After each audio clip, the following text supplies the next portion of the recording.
My name is Sarah Chen, and at 25, I thought I'd mastered the art of financial planning. After 3 years of careful investing and living below my means, I'd built up a substantial investment portfolio that was generating steady returns.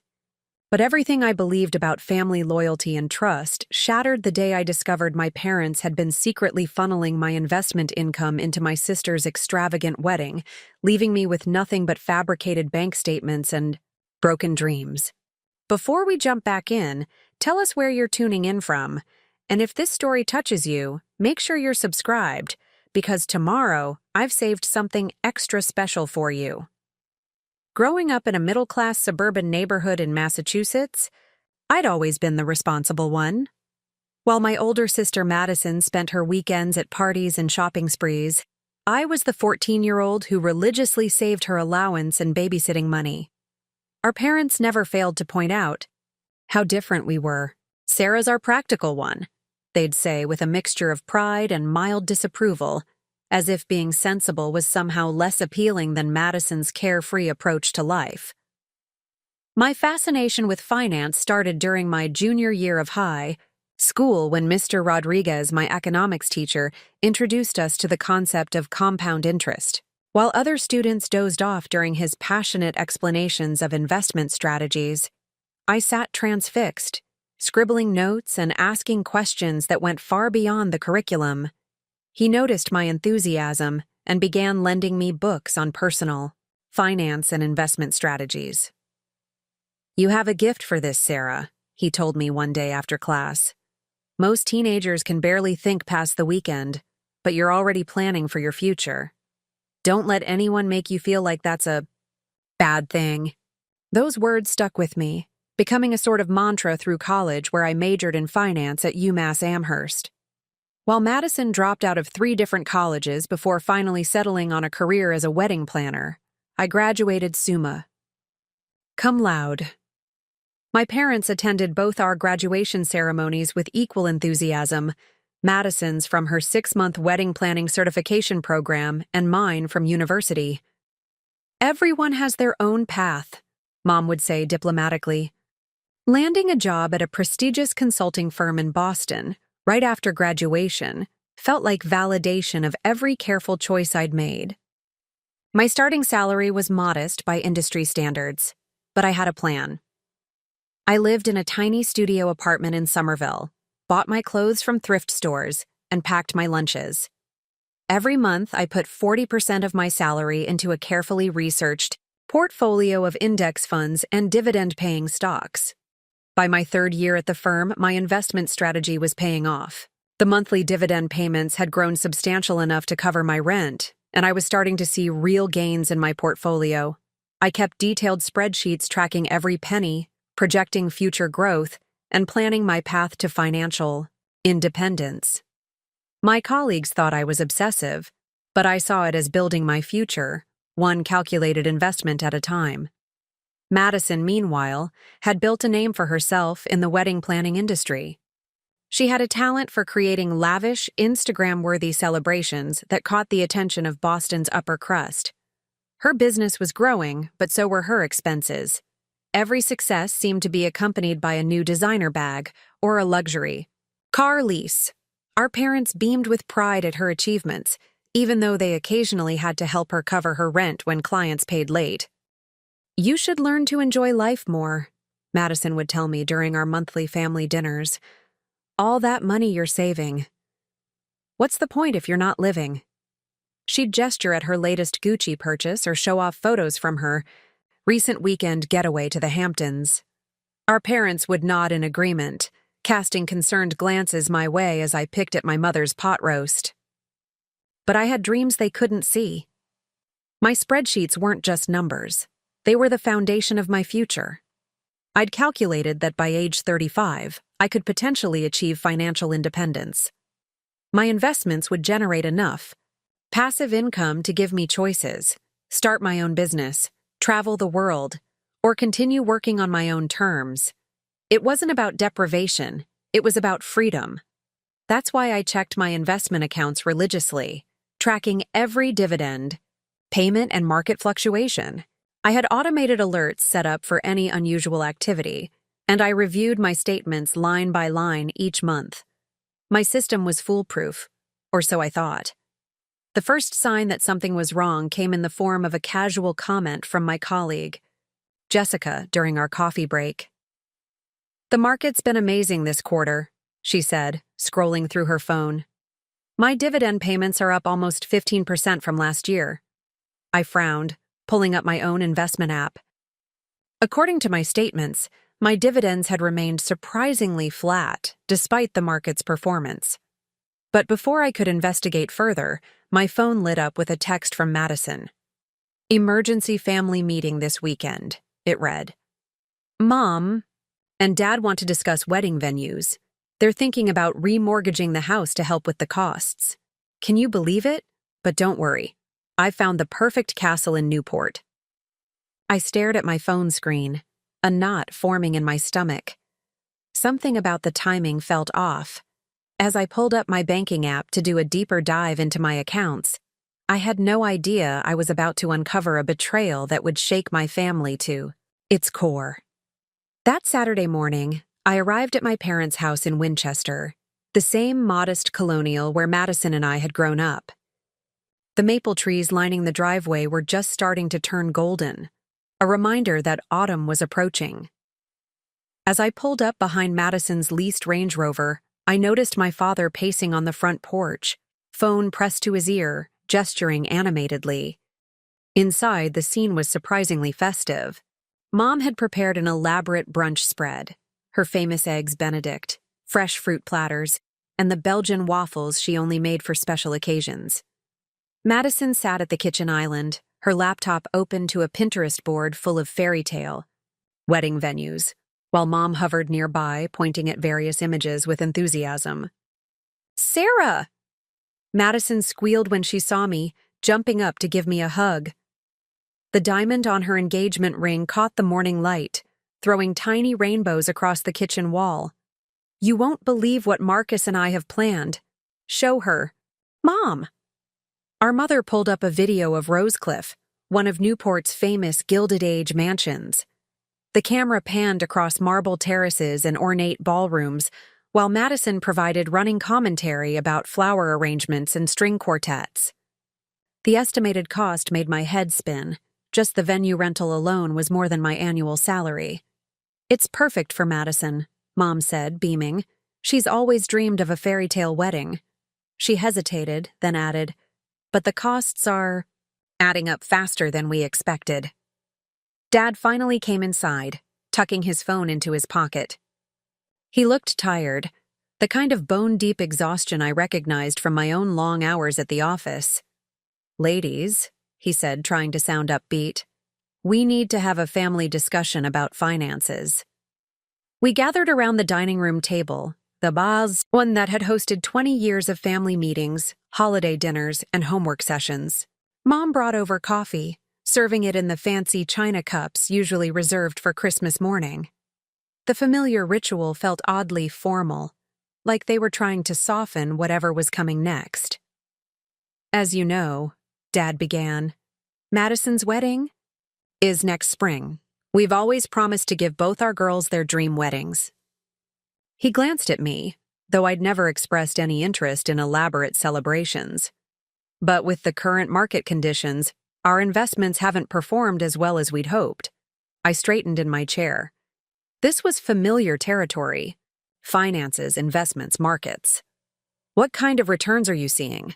I asked, professional instincts kicking in. "The market's been strong this quarter." "It's complicated," Dad waved off my question. "The point is, we're looking at various options to fund the wedding. We could remortgage the house, but interest rates are high right now." He paused, then looked at me intently. "That's why we wanted to discuss something with you, Sarah." Mom reached across the table and took my hand. "Honey, we know how successful your investments have been. You've always been so good with money, so responsible." The praise felt different somehow, heavy with expectation. "We've been thinking," Dad continued, "what if we could pool our family's resources? Your investment portfolio has been generating impressive returns. If we could temporarily direct some of that income toward wedding expenses, it would help tremendously." Madison clasped her hands together. "It would only be for a year tops, just until Marcus's trust fund vests next December. Then we could pay you back, with interest even." The proposal hung in the air like suspended crystal, beautiful but fragile. I could see the careful calculation behind it. They'd orchestrated everything from the comfort food to the family china to make this feel like a natural extension of our family's support system. "We've already set up a special family investment account," Dad explained, pulling out a folder filled with official-looking documents. "We can link it to your portfolio, streamline the whole process. You wouldn't have to do anything. I'll handle all the paperwork. I've even drafted an agreement outlining the repayment terms." The documents were impressive, professionally drafted, complete with charts showing projected returns and repayment schedules. Dad had clearly put significant effort into this. Presentation. As a financial professional, I could appreciate the thoroughness. "This way, we keep everything in the family," Mom added. "No high-interest loans, no remortgage, just family helping family." I looked at the eager faces around the table, Mom's hopeful smile, Dad's confident posture, Madison's barely contained excitement. They had presented this as an opportunity, a chance to contribute to my sister's happiness while making a sound financial decision. The logical part of my brain started running calculations, current market conditions, projected returns, risk factors. "I'll need to review the documents carefully," I said finally, "and I'd like my company's legal team to look them over." This was standard practice in my world. Trust, but verify. Of course, Dad agreed quickly, perhaps too quickly. "Take all the time you need. We just wanted to present the idea first, keep everything transparent and above board." As I drove home that afternoon, the folder of documents on my passenger seat, I felt a mixture of pride and unease. Pride that my family recognized my financial acumen, that my years of careful planning had created something valuable enough to help make my sister's dreams come true. But there was something else, a nagging feeling I couldn't quite identify. I pulled into my apartment complex's parking lot and sat there for a moment, watching the sunset paint the sky in shades of pink and gold. My phone buzzed with a text. From Madison.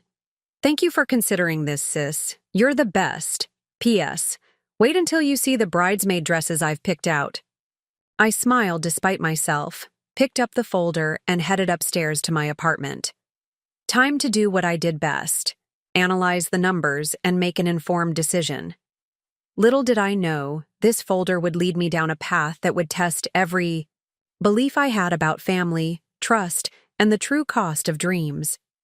Preparing and narrating this story took us a lot of time, so if you are enjoying it, subscribe to our channel. It means a lot to us. Now back to the story.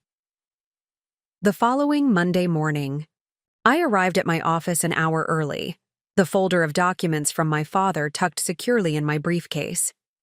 The quiet of the pre-workday hours gave me the perfect opportunity to scrutinize every detail of the proposed arrangement. As a senior financial analyst, I'd reviewed hundreds of investment proposals, but none had ever felt this personal. I spread the documents across my desk, creating a systematic arrangement that would allow me to cross-reference terms and conditions efficiently. The agreement appeared comprehensive at first glance. Detailed dividend redistribution schedules, clear repayment terms, and even contingency plans for market fluctuations. My father had obviously drawn on his decades of accounting experience to make this look as professional as possible. Jennifer Torres, our legal department's head counsel, and someone I'd worked with on numerous projects, arrived at her usual early hour. I'd asked her to review the documents as a personal favor, emphasizing the confidential nature of the arrangement. She settled into the chair across from my desk, accepting the coffee I'd picked up for her on my way in. "I have to say, Sarah, these documents are remarkably well drafted," Jennifer said after an hour of careful review. Your father clearly knows his way around financial agreements. However, she paused, tapping her pen against the paper. There are a few unusual clauses here that caught my attention. She pointed to several sections that granted my father broad discretionary powers over the investment account. These terms essentially give him complete control over the dividend redistribution process. It's unusual in a family agreement to have such one-sided authority. I frowned, making careful notes. But the repayment terms are clearly stated, right? And legally binding? Jennifer nodded slowly. They are, but they're tied to your sister's fiancé's trust fund vesting date. That creates a dependency on an external event we can't control. I'd recommend adding more specific guarantees and perhaps some collateral requirements. Taking Jennifer's advice, I spent the next week negotiating modifications to the agreement with my father. He seemed surprisingly resistant to adding more concrete guarantees, but eventually agreed to most of my proposed changes. We finalized the paperwork on a Friday afternoon in my parents' living room, the document signing treated with the same gravity as a major corporate merger. See, everything's properly documented and protected, my father said, his tone carrying a hint of hurt that I'd insisted on such formal procedures. We're family, Sarah. There was never any need to involve lawyers. The first month of the new arrangement proceeded smoothly. My dividend payments were redirected to the family account as agreed, and Madison's wedding plans advanced at a dizzying pace. She'd secured her dream venue at Rosecliff, and the payments were being made on schedule. I maintained detailed spreadsheets tracking every transaction, a practice that made my mother sigh and my sister roll her eyes. You don't have to monitor everything so closely, Madison said during one of our weekly family dinners. Dad's handling all the financial stuff. Just relax and help me choose between ivory and cream for the table linens. But monitoring everything closely was exactly who I was, and something about the numbers wasn't adding up. The dividend payments being redirected seemed higher than my calculations suggested they should be. When I tried to access my main investment account to verify the figures, I encountered unexpected difficulties logging in. System upgrade, the customer service representative explained when I called. Some accounts are experiencing temporary access issues, but I can confirm that all your automatic transfers are processing normally. I made a note to follow up on this, but my attention was soon divided by an exciting development at work. Our firm had been selected to handle a major corporate restructuring project, and I was chosen to lead the financial analysis team. The opportunity was huge. Success could mean a promotion to director level. The next few weeks became a blur of 60-hour work weeks, late-night strategy sessions, and endless spreadsheets. I barely had time to attend Madison's various wedding planning events, much less scrutinize my investment accounts. My sister's occasional texts about flower arrangements and catering tastings became welcome breaks from the intensity of work. You're missing all the fun parts of wedding planning, Madison complained one evening when I had to skip another cake tasting. The numbers will still be there tomorrow. She was right about the numbers still being there. I just didn't realize how those numbers would eventually reveal a truth that would shatter our family's foundation.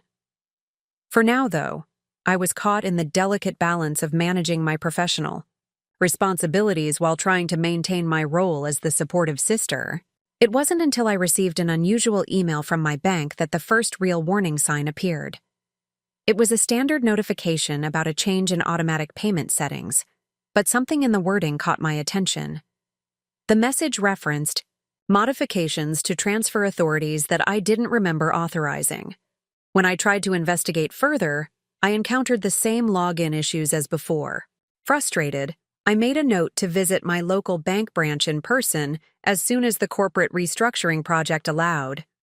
But with client meetings filling my days and analysis work consuming my evenings, that visit kept getting postponed.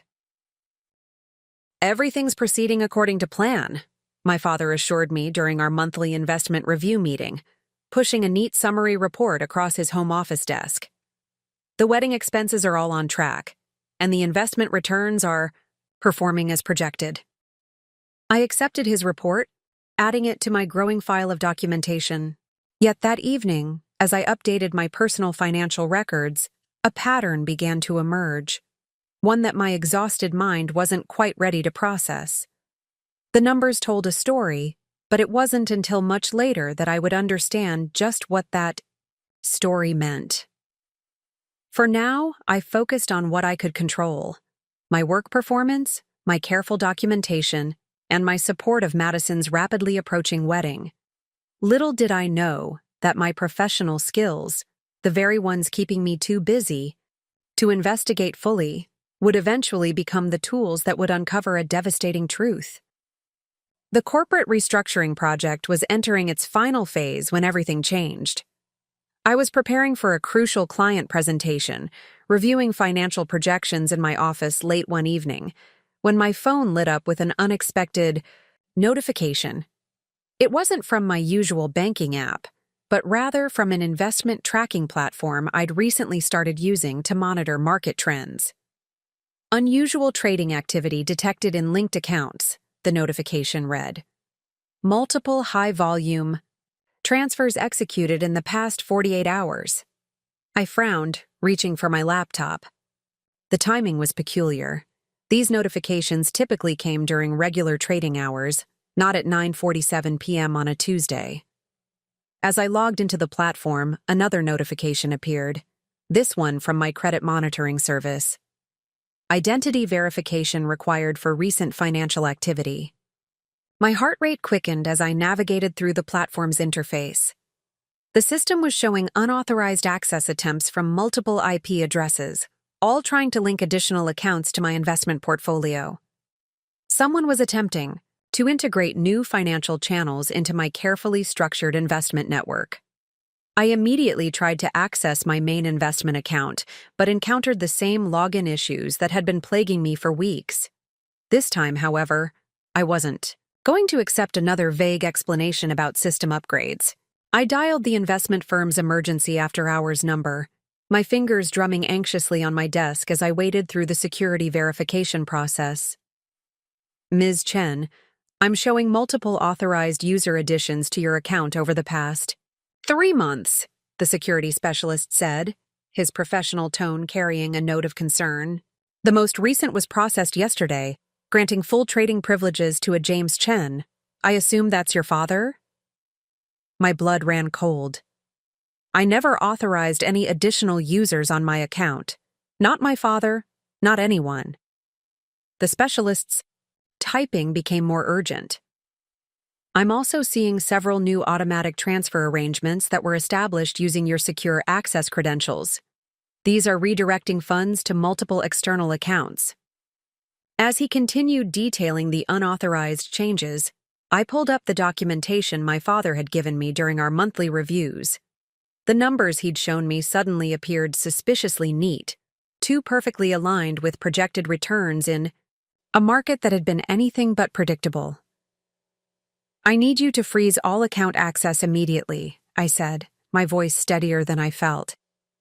Flag any pending transfers and revoke all recently added authorizations. Of course, Ms. Chen, I'm also required to inform you that our fraud investigation team will need to review these activities. Would you like me to transfer you to them now?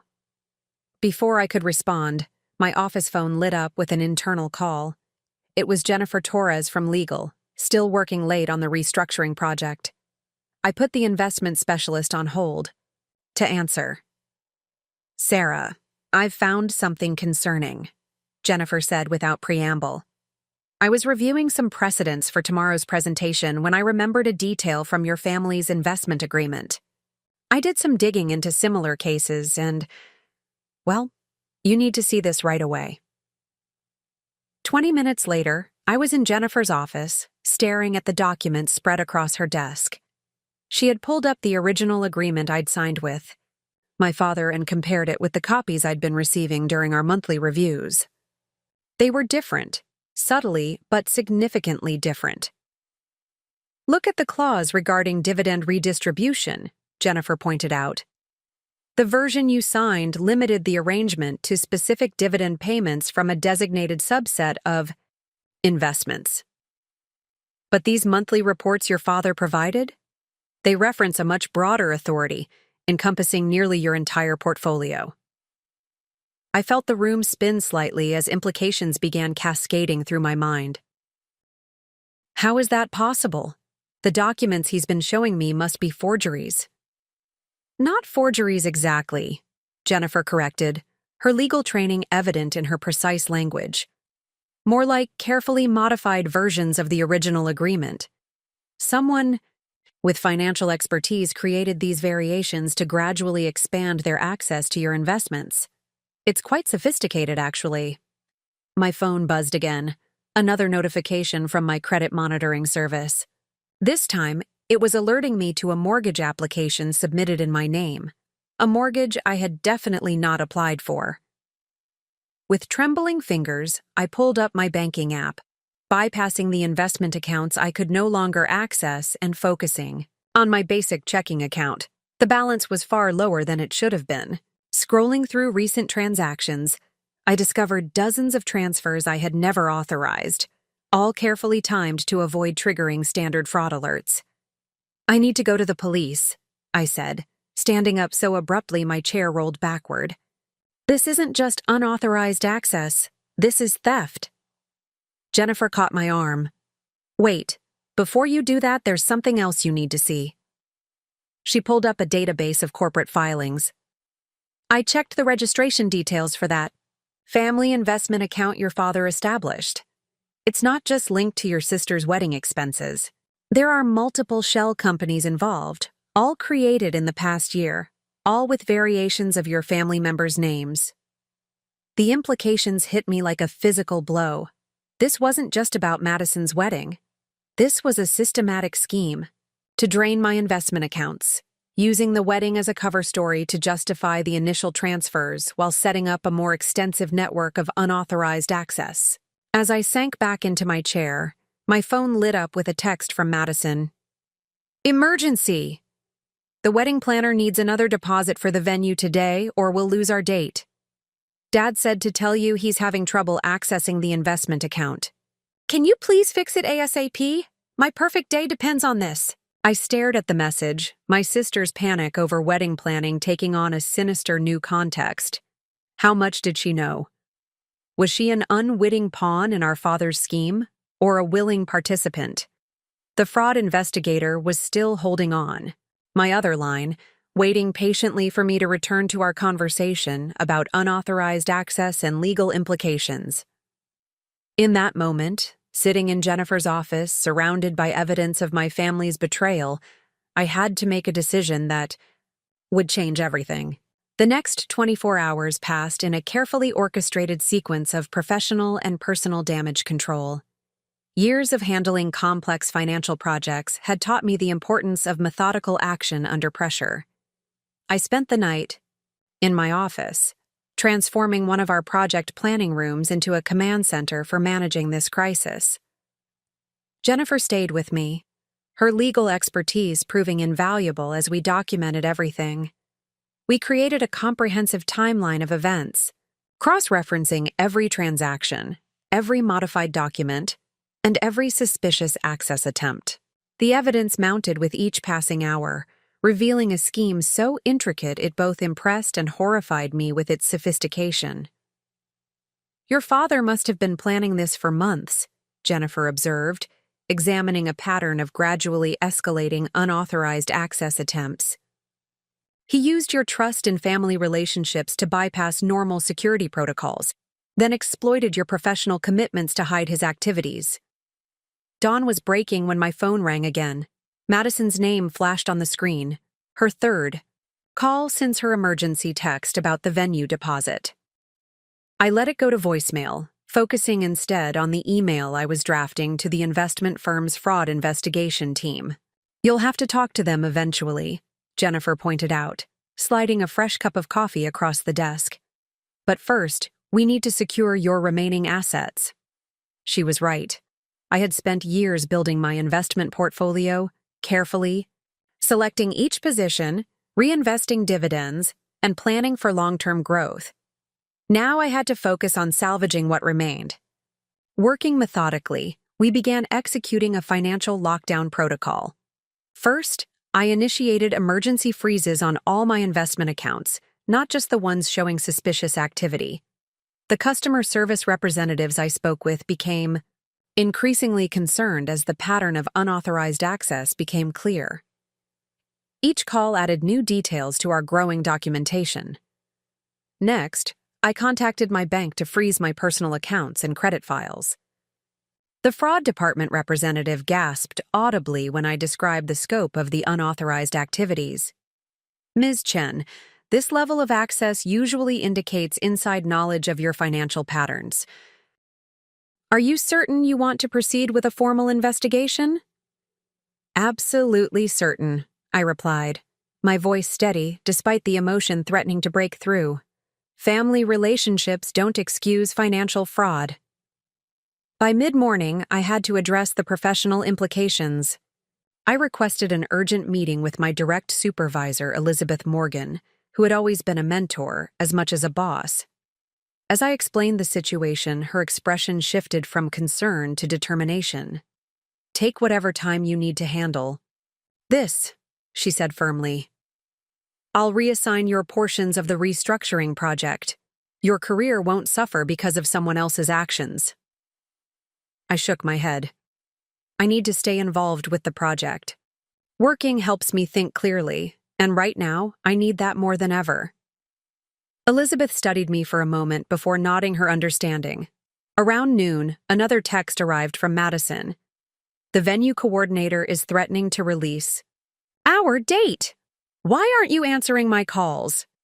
This is my wedding we're talking about. Jennifer, reading over my shoulder, raised an eyebrow. The timing of her urgency is suspicious. The same day you freeze the accounts, she suddenly has an emergency requiring immediate funds. Before I could respond, my office phone rang.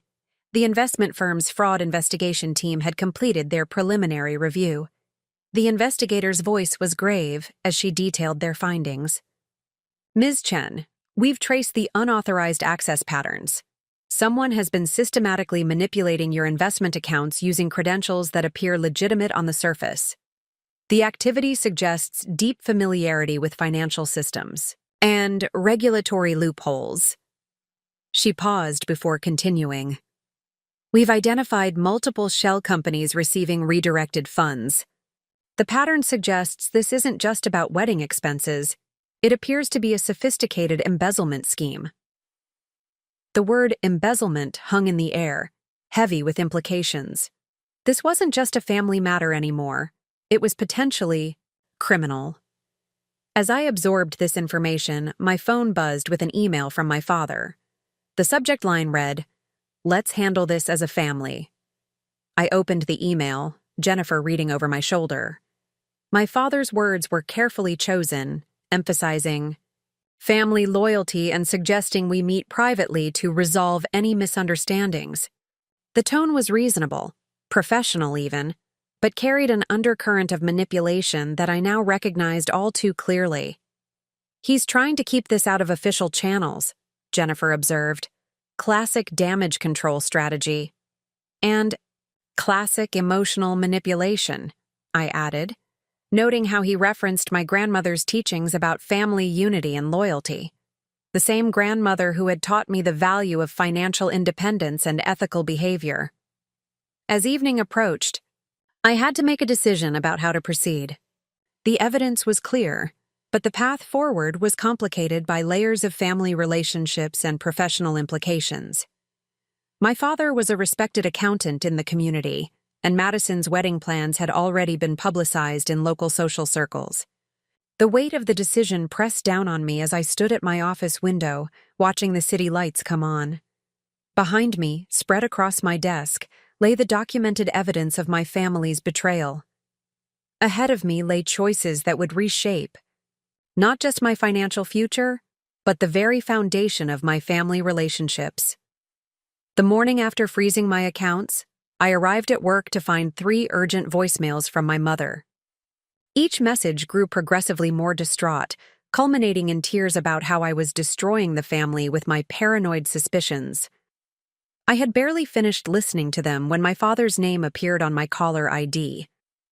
I declined the call, focusing instead on the email that had just arrived from the investment firm's forensic accounting team. The report they attached was devastating in its precision. The unauthorized access to my accounts hadn't begun with the wedding agreement as I'd initially suspected. The investigators had traced the first intrusions back nearly 8 months earlier, coinciding with the time my father had offered to optimize my investment strategy during a casual Sunday dinner. "Your portfolio could be working harder for you," he'd said then, explaining complex tax strategies and investment vehicles. I remembered feeling impressed by his knowledge, grateful for his guidance. Now I understood it had all been groundwork for what was to come. The forensic team had identified a pattern of increasing sophistication in the unauthorized transactions. It started with small redirections of dividend payments, carefully timed to match normal market fluctuations. These transactions grew larger and more frequent over time, culminating in the recent aggressive attempts to access my entire portfolio. Jennifer arrived at my office with a stack of legal documents and a grim expression. "The shell companies your father created? They're not just receiving redirected funds. They're being used to apply for loans using your investment portfolio as collateral." My stomach dropped. "How many loans?" "We've identified 3 so far, each larger than the last. The most recent application was for $850,000. Jennifer spread the loan documents across my desk. "They're structured to look like legitimate business investments, but the money trail leads to personal accounts controlled by your father." A notification popped up on my computer screen. An email from Madison's wedding planner, copied to the entire family. It detailed the pending deposits needed for various vendors, with a reminder that final payments were due in the next 2 weeks.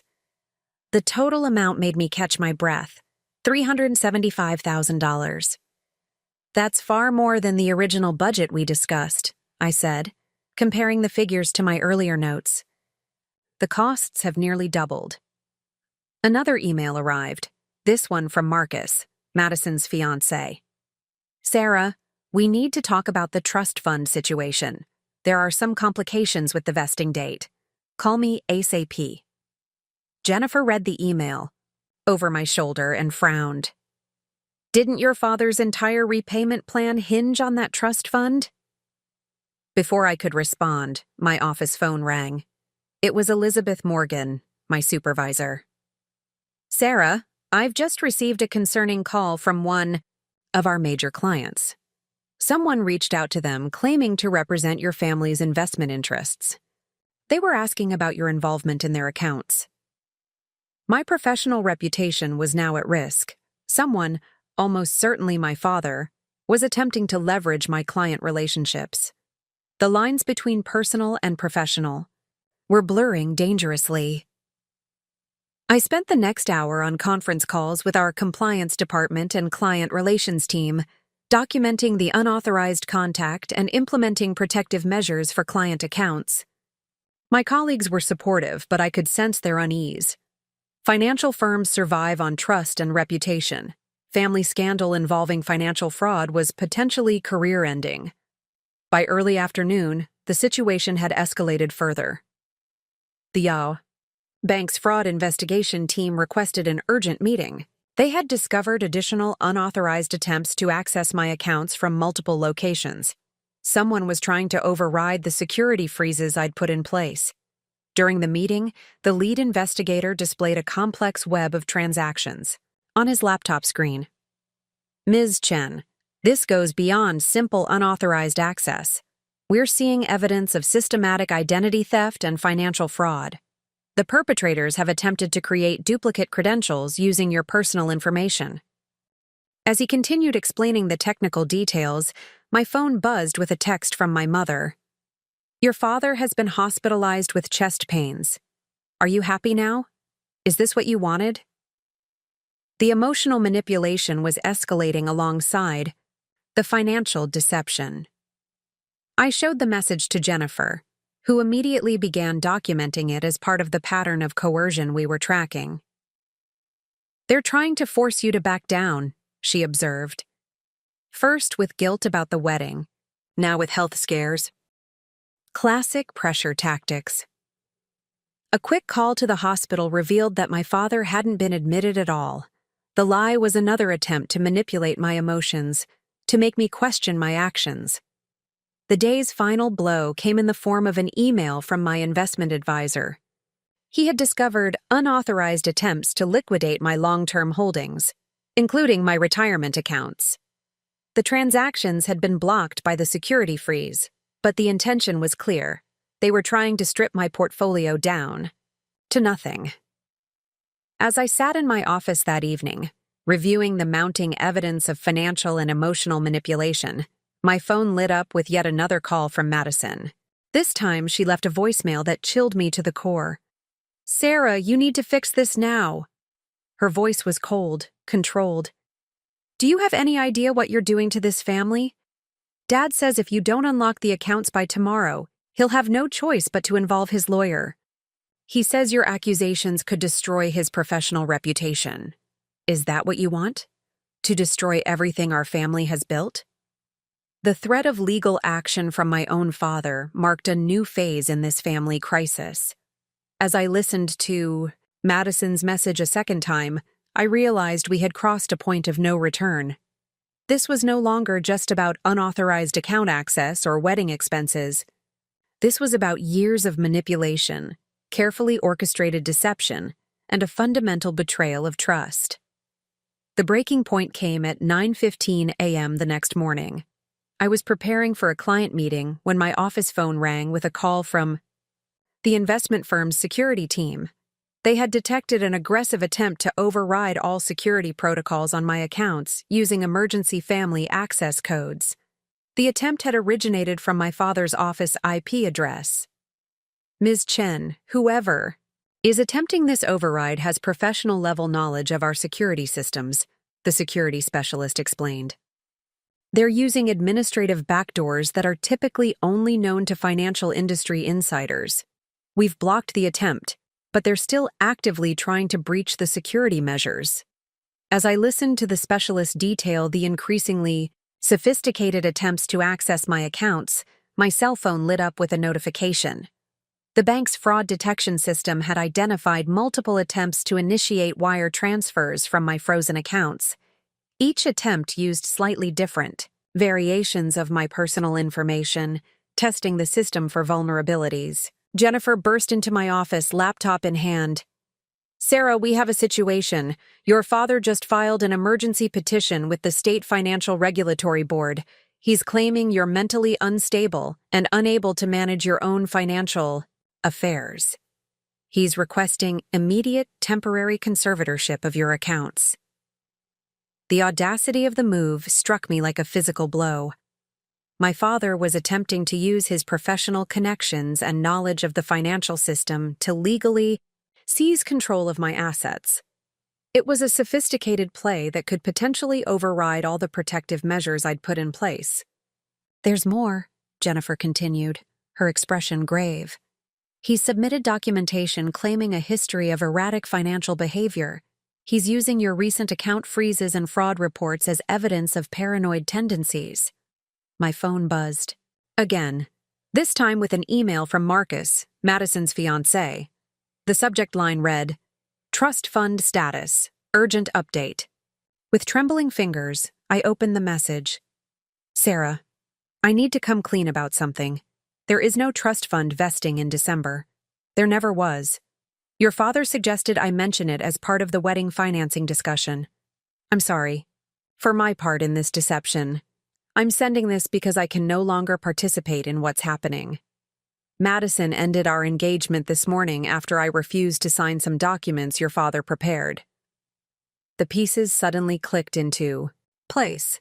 The entire wedding narrative, the rushed planning, the escalating expenses, the urgent vendor payments, had been an elaborate smokescreen. My father had orchestrated everything, using Madison's wedding as cover for a systematic draining of my investment accounts. Elizabeth appeared in my doorway, her face concerned. "Sarah, your father is downstairs in the lobby. He's demanding to see you, saying it's a family emergency. Security is asking how we want to handle this." The moment felt surreal. My father, the man who had taught me about financial responsibility, was now trying to strong-arm his way into my workplace to continue his scheme. The professional and personal realms were colliding in a way that demanded immediate, decisive action. I straightened my spine, years of professional training kicking in. "Jennifer, contact the regulatory board immediately. I want to file a counter-petition with evidence of financial fraud. Elizabeth, please have security escort my father from the building and log this as an attempted breach of client confidentiality." My phone rang again. Madison. "This time," I answered, putting the call on speaker so Jennifer could document it. "How dare you?" Madison's voice crackled with rage. "Marcus just threw away our future because of your paranoid investigation. Dad was trying to help us all have a better life, and you've ruined everything." "Madison," I replied, my voice steady, "there was never going to be a wedding, was there? The endless venue deposits, the escalating vendor payments, it was all just a way to justify moving money out of my accounts." Her momentary silence confirmed my suspicion. When she spoke again, her voice was different, calculated rather than angry. "You don't understand what you're doing. Dad has connections in every major financial institution in Boston. One word from him about your mental state, about your paranoid accusations against your own family, and your career is over. Is that what you want?" Looking at Jennifer's encouraging nod, I made my decision. "What I want is already happening. The regulatory board has been notified. The FBI's Financial Crimes Unit is being contacted as we speak. Every transaction, every document, every attempt to access my accounts, it's all been logged and reported. This ends now." "You would send your own father to prison?" Madison's voice broke slightly. "No, Madison. Our father's own actions might send him to prison. I'm just refusing to be his victim." I ended the call, then turned to Jennifer. "I want to proceed with full criminal charges. No deals, no private settlements." Elizabeth stepped fully into my office, closing the door behind her. "Sarah, the executive board is meeting in an hour. They want you to brief them on this situation personally. They're concerned about potential implications for the firm, but they're also impressed with how you've handled this.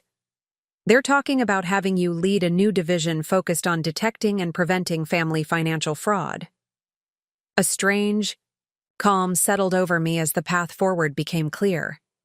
Years of professional experience had taught me to recognize pivotal moments in complex situations. This wasn't just about protecting my personal assets anymore. It was an opportunity to prevent others from experiencing similar betrayals. "Jennifer, prepare all our documentation for law enforcement. Elizabeth, I'll have a full presentation ready for the board in an hour. It's time to bring everything into the light." As I began organizing my files for the board presentation, a final text came through from my father. "Don't make me do this the hard way, Sarah. Family matters should stay in the family." I took a screenshot of the message, added it to our evidence file, and turned back to my work. The time for family manipulation was over. Now it was simply a matter of professional ethics and legal consequences. The board meeting had gone better than expected. Not only had the executive team fully supported my decision to pursue criminal charges, but they'd also fast-tracked the creation of the new fraud prevention division. I was returning to my office, emotionally drained but professionally. Vindicated when I noticed something odd about my desk drawer. It was slightly ajar, though I distinctly remembered locking it before the meeting.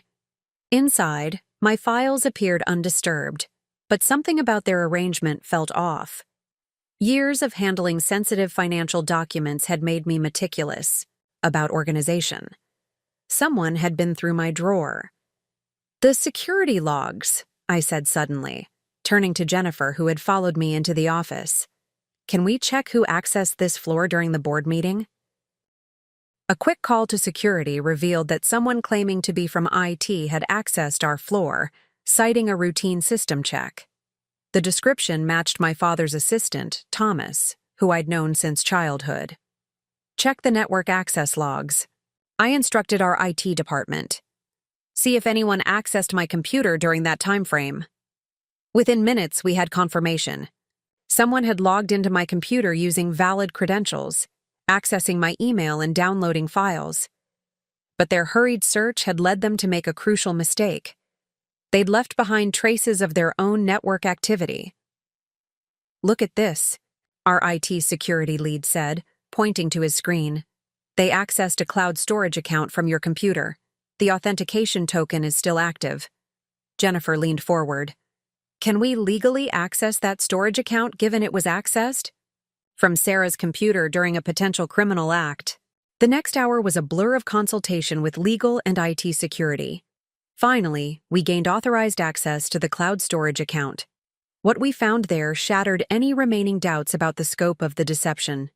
The account contained years of detailed financial records, not just related to my accounts but to a dozen other victims. My father had been running a sophisticated investment fraud scheme for nearly a decade, using his reputation in the financial community to gain control of clients' assets through a complex web of manipulated documents and unauthorized transfers. "These records go back to 2015, Jennifer said, scrolling through folders. "Look at the pattern. He always started with family members or close friends of his victims. He used personal relationships to establish trust, then exploited that trust to gain access to investment accounts." The documents revealed a systematic approach. First, he would offer to help optimize someone's investment strategy, using his professional expertise to gain their confidence. Then, he would gradually increase his control over their accounts, often using family events or emergencies as justification for accessing funds. "Sarah," Jennifer called, opening a new folder. "You need to see this." The folder contained documents about my own financial history, but they started long before the wedding scheme. There were detailed analyses of my investment strategies, notes about my work habits and schedule, even psychological assessments of my likely responses to different manipulation tactics. "He's been planning this for years," I whispered, staring at a document dated 3 years earlier. Every interaction, every piece of financial advice, every family dinner discussion about investments, it was all groundwork for this scheme. But the most shocking discovery came in a subfolder labeled Contingency Plans. It contained template documents for declaring various family members mentally unfit to manage their finances, draft letters questioning their professional competence, and detailed strategies for isolating them from their support networks. "This goes beyond fraud," Jennifer said grimly. "This is a systematic playbook for psychological and financial abuse." As we dug deeper, we found evidence that Madison wasn't just a participant in the scheme, she was being manipulated too. Documents showed my father had been secretly accumulating debt in her name, using her wedding plans as cover for his larger fraud operation. "Look at these loan applications," I pointed out. "He set her up to take the fall if anything goes wrong. All these vendor contracts and venue deposits, they're in her name, not his." The discovery hit me hard. Despite everything, Madison was also a victim, though she didn't know it yet. My father had manipulated both his daughters, playing us against each other while orchestrating his scheme. But the most damning evidence was hidden in a password-protected file that our IT team managed to decrypt. It contained a detailed exit strategy plans to transfer all the accumulated funds to offshore accounts, dissolve the shell companies, and disappear. The document included arrangements for new identities and properties in countries without extradition. Treaties. The wedding wasn't just a cover story, Jennifer realized. It was going to be his grand finale. Once he had control of your accounts and the loans were processed, he was planning to vanish with everything. A notification popped up on my phone, another message from my father. "Sarah, I'm willing to forgive your recent actions. Let's meet privately and discuss a way forward as a family." The message took on a chilling new meaning in light of what we'd discovered.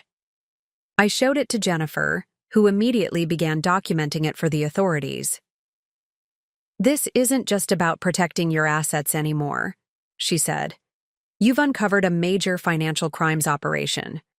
We need to contact the FBI immediately." I nodded, my professional training taking over despite the personal devastation. "Start pulling together everything we've found. I want a complete timeline of his activities, including all the other potential victims we've identified." As Jennifer began organizing the evidence, I sat at my desk, processing the magnitude of what we'd discovered. My father hadn't just betrayed my trust. He'd been systematically exploiting family relationships to commit fraud on a massive scale. The realization brought a strange mix of horror and clarity. "Set up a secure conference line," I instructed our IT team. "We need to coordinate with law enforcement and the regulatory authorities. And Jennifer, find me everything you can about helping victims of family financial fraud recover their assets. After we stop him, we're going to help make this right for everyone he's hurt." The next morning, I arrived at the office before dawn. Sleep had been impossible after yesterday's discoveries, so I'd spent the night analyzing every detail of my father's scheme. My financial training had taught me to look for patterns, to understand the mechanics of complex systems. Now I was applying those skills to unravel years of calculated deception. The conference room we'd designated as our investigation hub was already buzzing with activity. Jennifer had assembled a team of legal experts and forensic accountants, their expertise on loan from various departments within the firm. The wall-mounted screens displayed flowcharts of shell companies and transaction histories, while the conference table was covered with documents sorted into meticulous categories. "The pattern becomes clear when you analyze the timing," explained Marcus Williams, our senior forensic accountant, pointing to a timeline he'd constructed. "Your father typically initiated contact with potential victims during major life events, weddings, retirement planning, career changes, times when people are naturally thinking about financial reorganization." I studied the data, recognizing my father's methodology.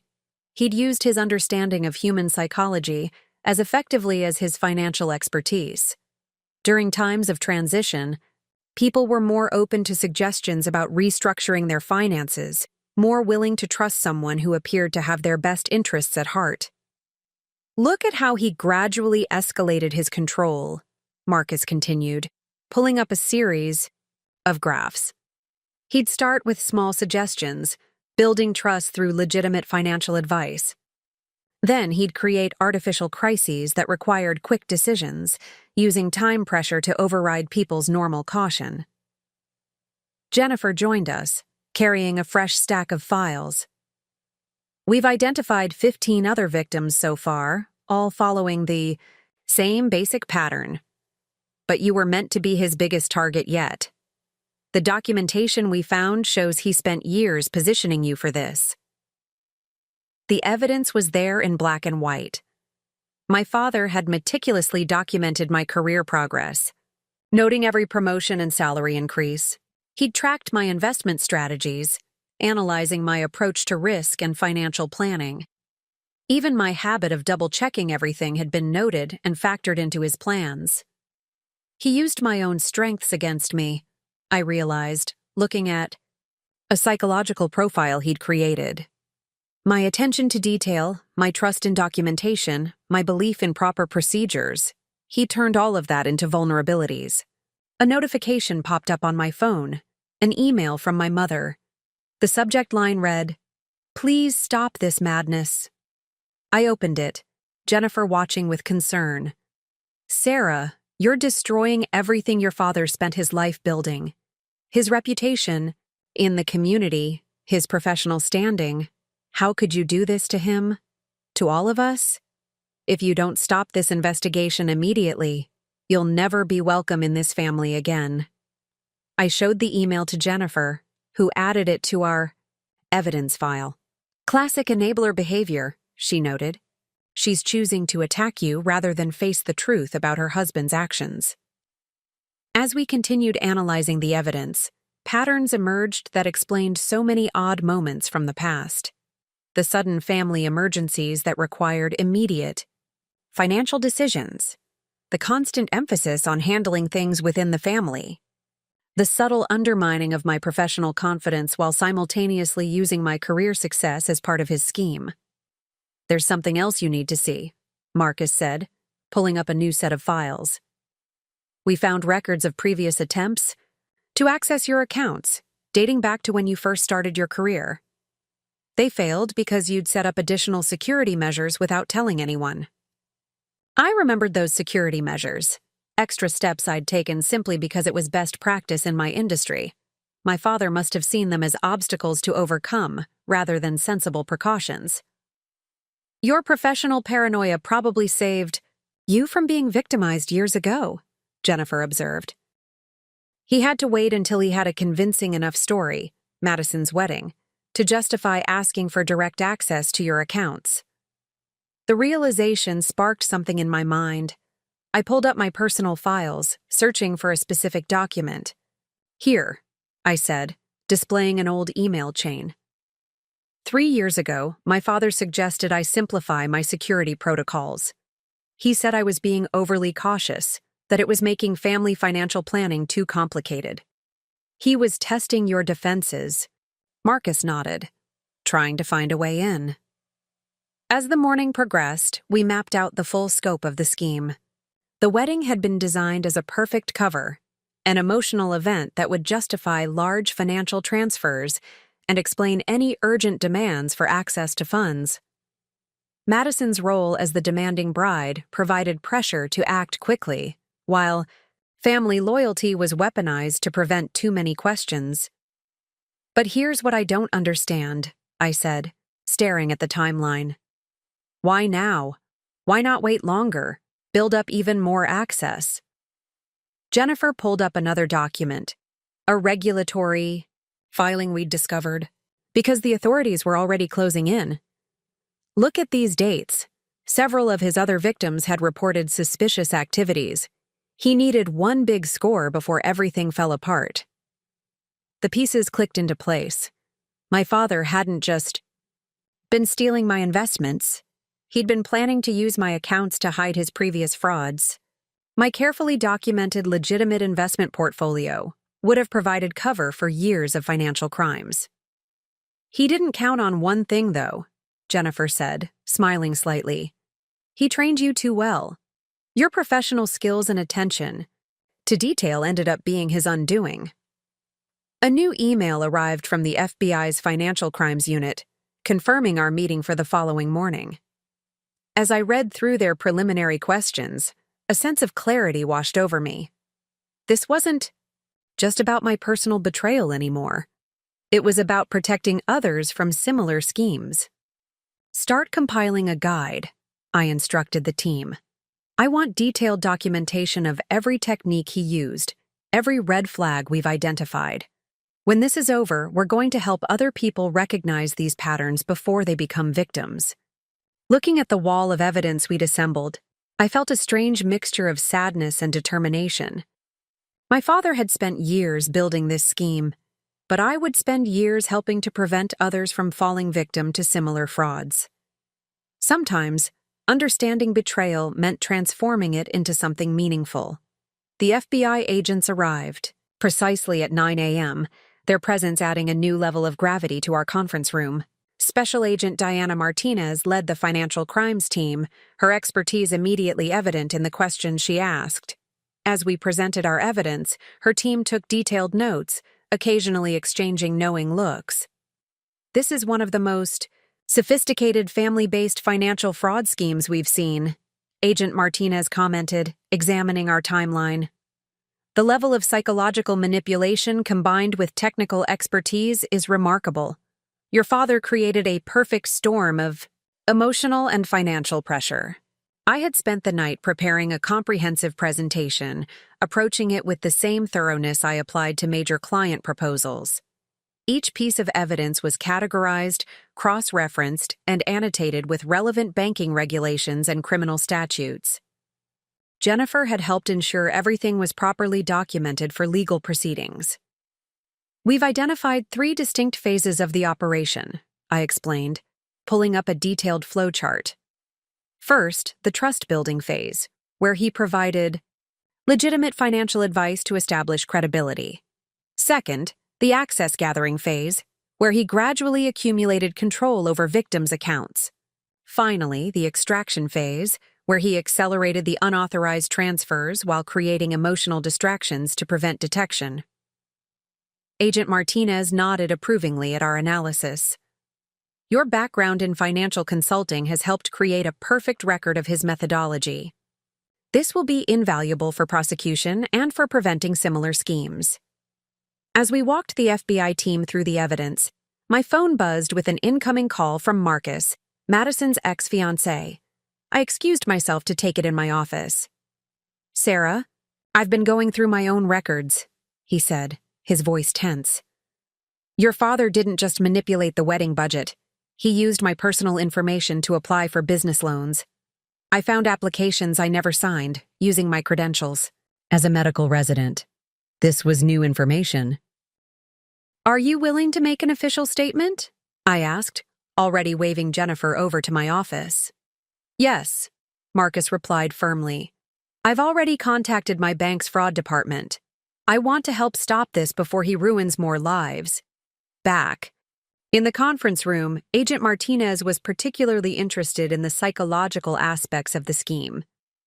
The way he used family events to create urgency is textbook emotional manipulation, but the financial complexity takes it to another level. Most family fraudsters rely purely on emotional pressure. Your father weaponized actual financial expertise. Our IT security team had made another breakthrough, tracing the network of shell companies to offshore accounts in the Cayman Islands and Singapore. The accounts showed regular transfers that coincided with major family events, holidays, birthdays, anniversaries, times when victims might be less likely to question financial irregularities. He used calendar alerts to time his transfers, our IT lead explained, displaying a recovered schedule. Each transaction was planned to coincide with emotional distractions. It's like he created a financial fraud calendar based on family dynamics. As the day progressed, more victims began coming forward. Jennifer had set up a secure hotline after we discovered the extent of the scheme, and the calls were steadily increasing. Each story followed a similar pattern, but hearing them directly from the victims made the impact devastatingly clear. We need to move quickly, Agent Martinez advised, reviewing the growing evidence. These patterns suggest he's preparing for a major transfer of funds. The wedding wasn't just a cover, it was going to be his exit strategy. I pulled up my father's contingency plans on the screen. He has properties set up in non-extradition countries, multiple escape routes planned. He's been preparing for discovery for years. The FBI team sprang into action, coordinating with international law enforcement agencies and financial regulators. Watching them work, I realized how my father's lessons in financial precision had ultimately led to his scheme's exposure. Every transaction was documented, every manipulation recorded. His own meticulous nature had created a perfect trail of evidence. Elizabeth stopped by the conference room, pride evident in her expression. The executive board has officially approved the creation of our new Family Financial Fraud Prevention Division. They want you to lead it, Sarah. Your experience and insights could help protect countless others. It was a powerful moment of validation. My professional skills hadn't just helped me uncover the fraud. They would now help prevent similar schemes. The very expertise my father had tried to exploit would become a shield for others. Jennifer returned from a call with the regulatory board, her expression triumphant. We've secured emergency freezes on all identified shell companies and associated accounts. Any attempts to access or transfer funds will trigger immediate alerts. As we wrapped up the day's proceedings, Agent Martinez pulled me aside. Ms. Chen, I've seen many financial fraud cases in my career, but few victims have turned their experience into something this constructive. You're not just stopping one criminal, You're creating a framework to prevent future crimes. Looking around the conference room at the assembled team, FBI agents, forensic accountants, legal experts, IT specialists, I felt a surge of determination. My father had spent years building a scheme to exploit family trust, but we had built something stronger, a network of professionals dedicated to protecting others from similar exploitation. Schedule a press conference, I instructed Jennifer. It's time to bring this into the light. Other victims need to know they're not alone, and other potential fraudsters need to know we're watching. As I began preparing my statement for the press conference, my phone lit up with a final message from my father. You're making a terrible mistake. Think about what this will do to our family's reputation. I showed the message to Agent Martinez, who added it to their evidence file. The irony wasn't lost on me.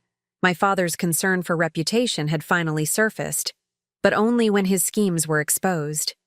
His message would join the mountain of evidence showing how he had twisted family loyalty into a weapon. Family. Reputation, I said to Jennifer as we reviewed my press statement, should be built on honesty and integrity, not maintained through silence and manipulation. Tomorrow we would take the story public. Tonight, we would finish building our case. The time for family secrets was over. The morning of the press conference dawned cold and clear. I arrived at the office early to prepare, but found my father already waiting in the lobby. He was impeccably dressed in his favorite charcoal suit, the same one he wore to close major business deals. His presence was a power play, a reminder of his status in the financial community. "Sarah," he said, rising from his seat with the smooth confidence that had convinced so many victims to trust him. "We need to talk privately before you make a terrible mistake." Security officers flanked him discreetly, following our protocols for potential confrontations. I nodded to them and gestured toward our largest conference room.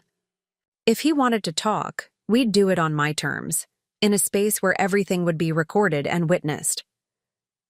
"The press conference starts in 2 hours," I said, checking my watch as we entered the room.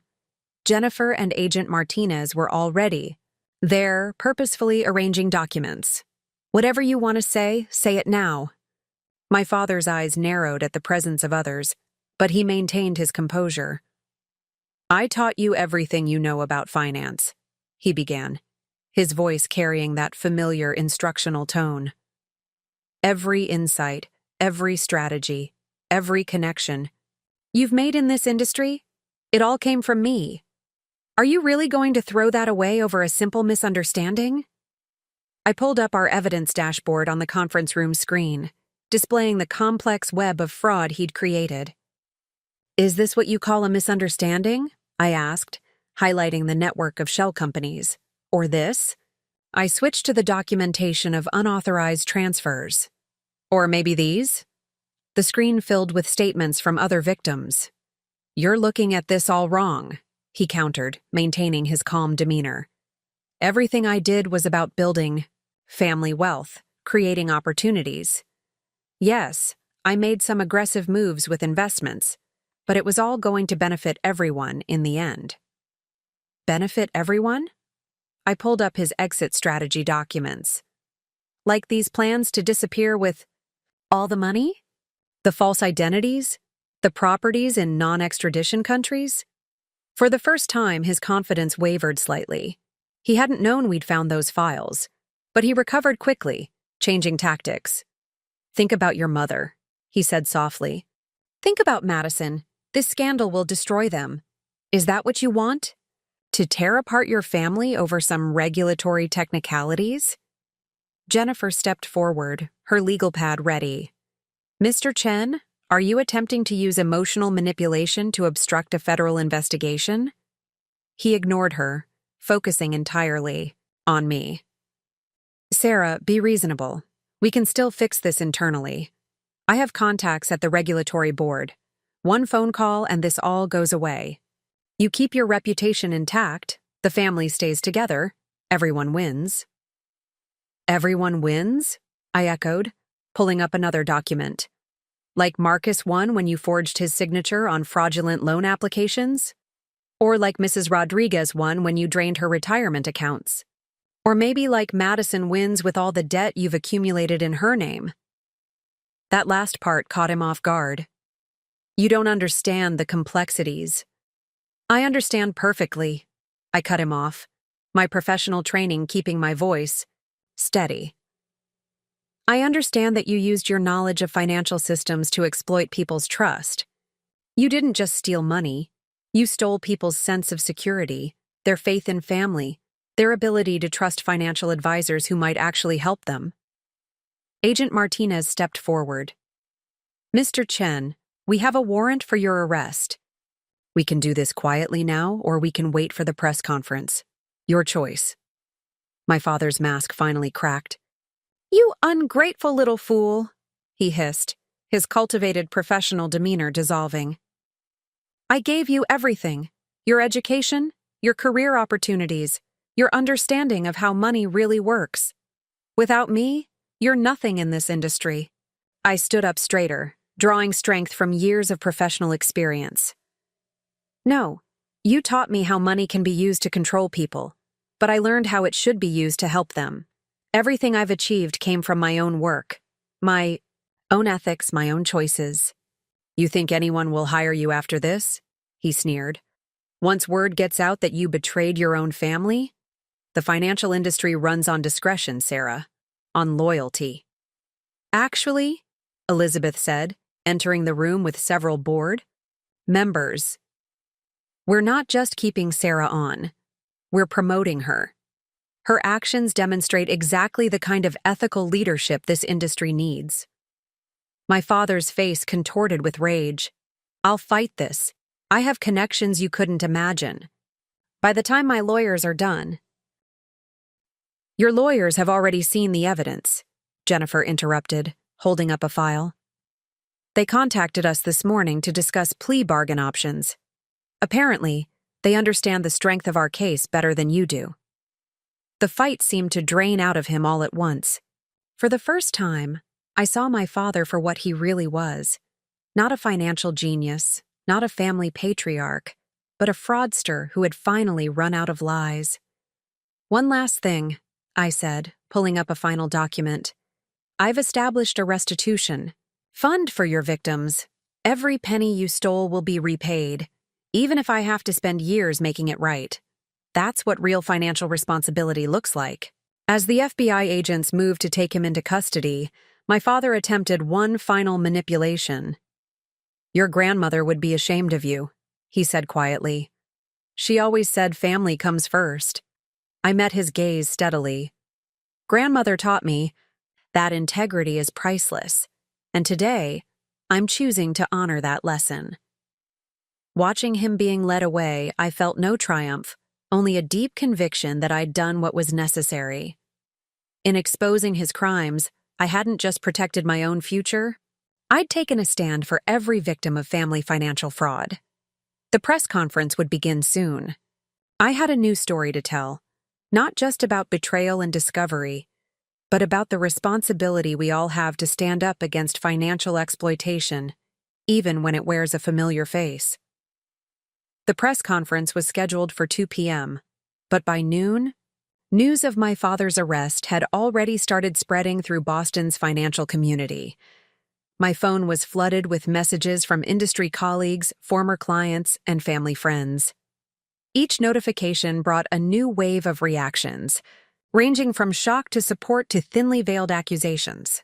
I was reviewing my prepared statement with our PR team when Madison burst into the conference room. Her designer handbag was askew, her carefully maintained appearance showing signs of distress.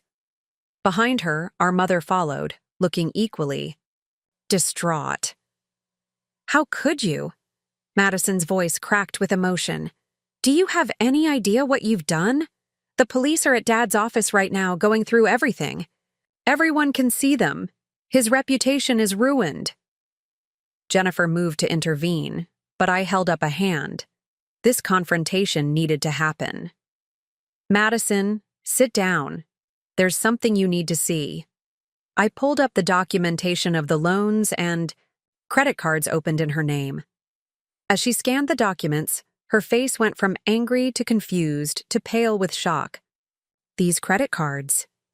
I never applied for these. And these loan amounts. Your wedding wasn't just going to be your big day, I explained gently. It was going to be Dad's cover for his final getaway. Once everything fell apart, you would have been left holding millions in debt. Our mother stepped forward, her voice sharp. That's ridiculous. Your father would never— Mom, I interrupted, switching to another screen. These are your accounts. Look at the transactions over the past 5 years. Small amounts at first, then larger ones. He's been systematically draining your personal savings, disguising it as investment activities. The color drained from her face as she looked at her own financial records. But he said these were special investment opportunities. Private. Deals for preferred clients. There were no special investments, I said firmly. Just fraud. He used your accounts to help hide money stolen from other victims. You're not just an enabler, Mom. You're a victim, too. You both are. Madison sank into a chair, her wedding planner falling open to reveal elaborate plans and budget spreadsheets. The venue deposits, she whispered. The vendor contracts. They're all in my name. If anything went wrong. You would have been legally responsible for all of it, Jennifer confirmed. The contracts were structured to protect your father from liability while maximizing your exposure. Our mother remained standing, her hands gripping the back of a chair so tightly her knuckles were white. This is just a misunderstanding, she insisted, but her voice lacked conviction. Your father knows what he's doing. He always knows what he's doing. Yes, he did, I agreed, pulling up his contingency plans. Look at these, Mom. Detailed plans to disappear with all the money, leaving you and Madison to deal with the consequences. He knew exactly what he was doing. As they absorbed the evidence, Agent Martinez entered with updates from the ongoing investigation. We've found more victims, she reported. The scheme goes back further than we initially thought. Mr. Chen appears to have been running variations of this fraud for over 15 years. Madison's head snapped up. 15 years? But that means my college funds? I nodded grimly. Those 3 colleges you dropped out of? Dad hadn't just mismanaged your education funds. He'd already stolen them. He pushed you to keep changing schools to hide the fact that there was no money left for tuition. Our mother sank into a chair, decades of carefully maintained denial crumbling. The remortgage on the house, she said quietly. 10 years ago. He said it was for investment opportunities. It was, I confirmed, but not the kind he claimed. He used that money to cover up earlier frauds, to keep his scheme going until he could find bigger targets. Elizabeth appeared in the doorway. Sarah, the press is gathering downstairs. We should start soon. Madison stood abruptly. I'll speak to them too, she declared, her voice shaking but determined. People need to know the truth, all of it. Our mother looked horrified. Madison, you can't. Think about what people will say. People are already talking, Mom, Madison replied. But for once, they'll hear the real story. No more covering up, no more pretending everything's fine. Jennifer quickly prepared additional statements, working with Madison to document her experiences. As they worked, I noticed my sister's transformation, from angry defender of our father to clear-eyed witness to his crimes.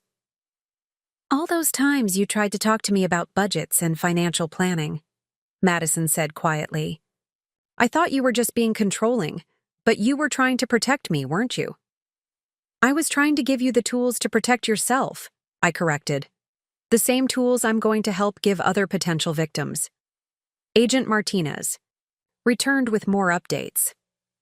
The investigation had uncovered evidence that my father had been grooming other young financial professionals, attempting to recruit them into his scheme.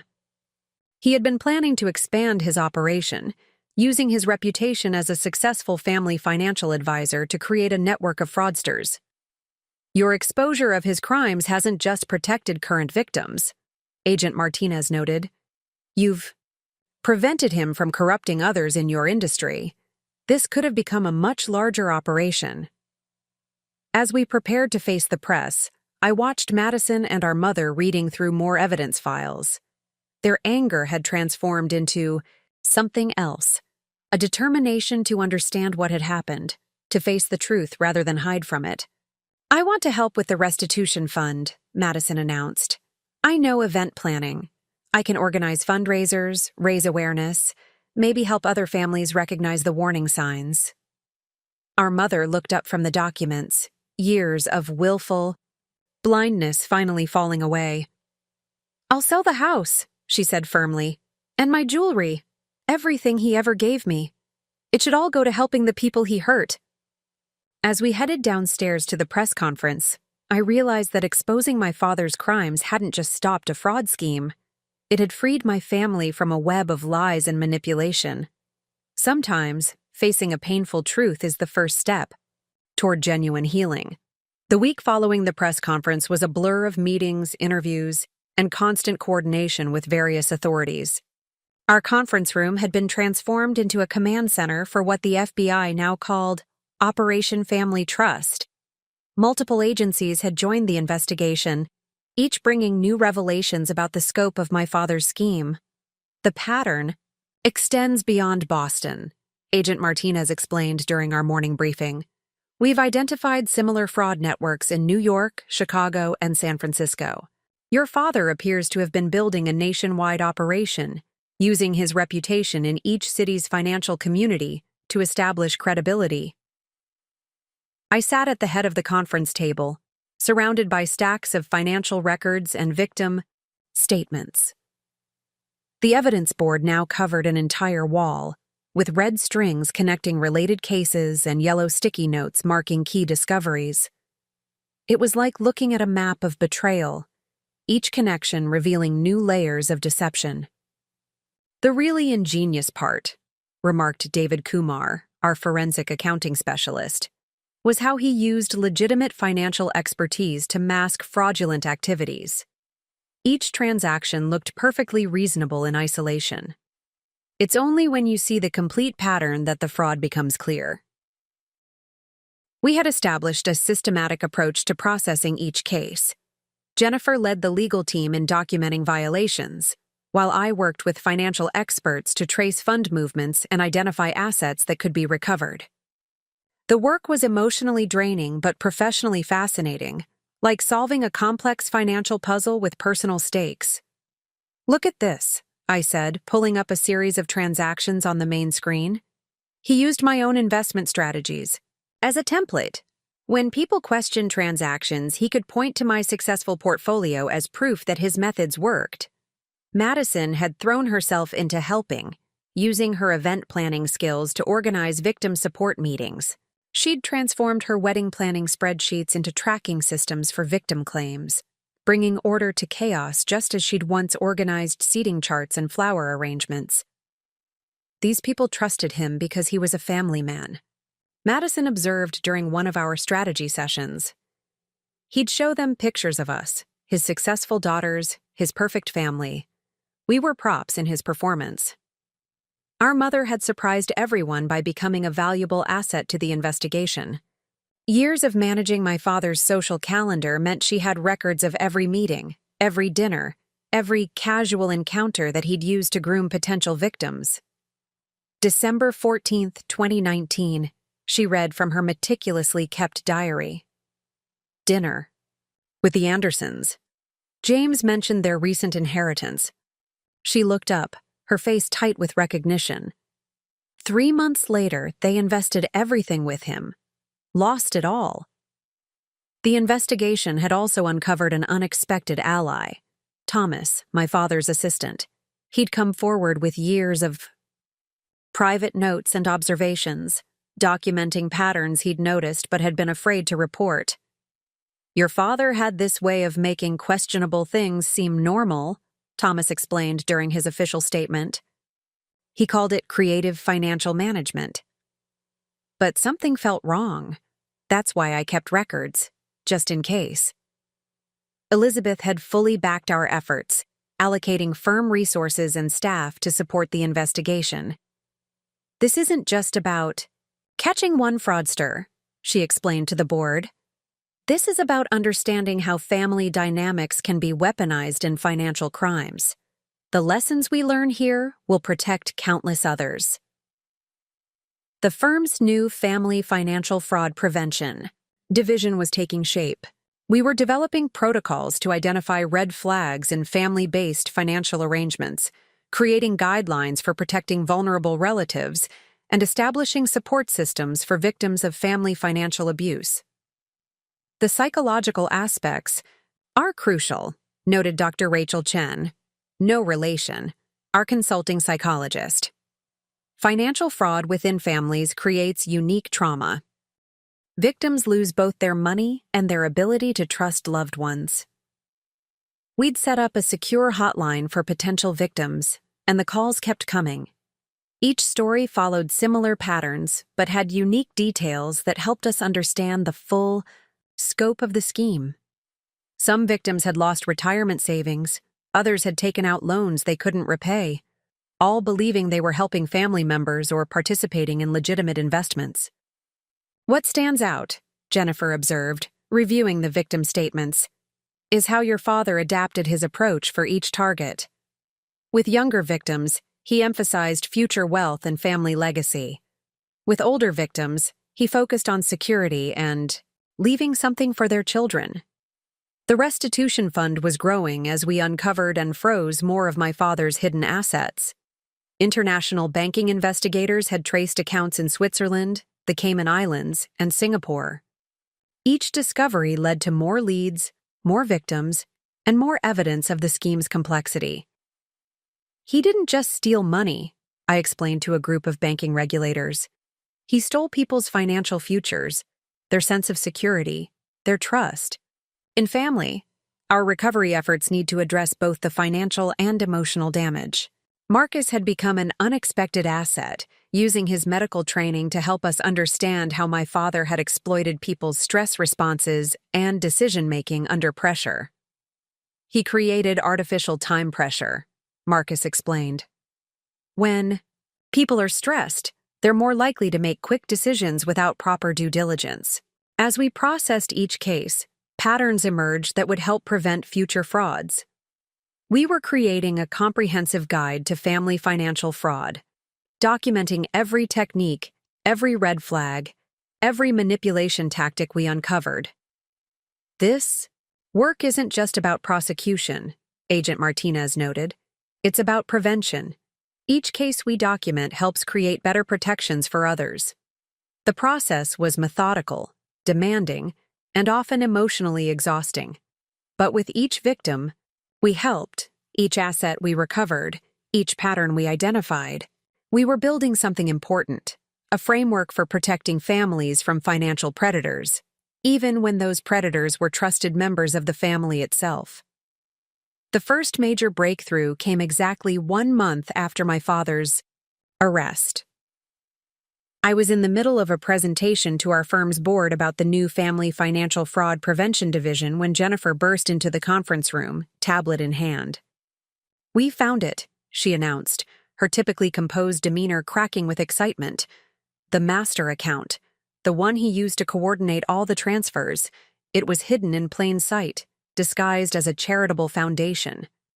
The discovery was a game changer.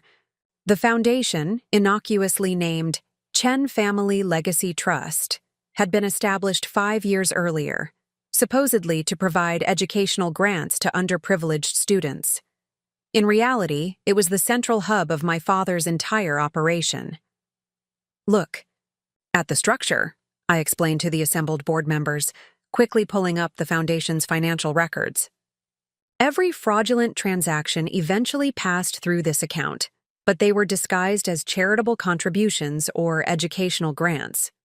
He used the foundation's tax-exempt status to hide the money movements. Elizabeth leaned forward, studying the complex web of transactions. This is brilliant in its simplicity. Who questions money going to charity? He turned people's generosity into a shield for his crimes. Agent Martinez arrived within the hour, bringing a team of forensic accountants. The Foundation's records provided a complete roadmap of the fraud, showing exactly how money had moved between victims and through various shell companies. We can trace every dollar now, the lead forensic accountant explained. More importantly, we can prove intent. These records show systematic fraud, not just financial mismanagement. The Foundation's documents revealed another crucial detail: a list of pending targets. My father had maintained detailed dossiers on potential victims, including personal information, financial records, and vulnerability assessments. The EI's list included prominent business leaders, retired executives, and even charitable organizations. He was planning to target children's charities next, Jennifer said, her voice tight with controlled anger. Using their own charitable status to hide his fraud.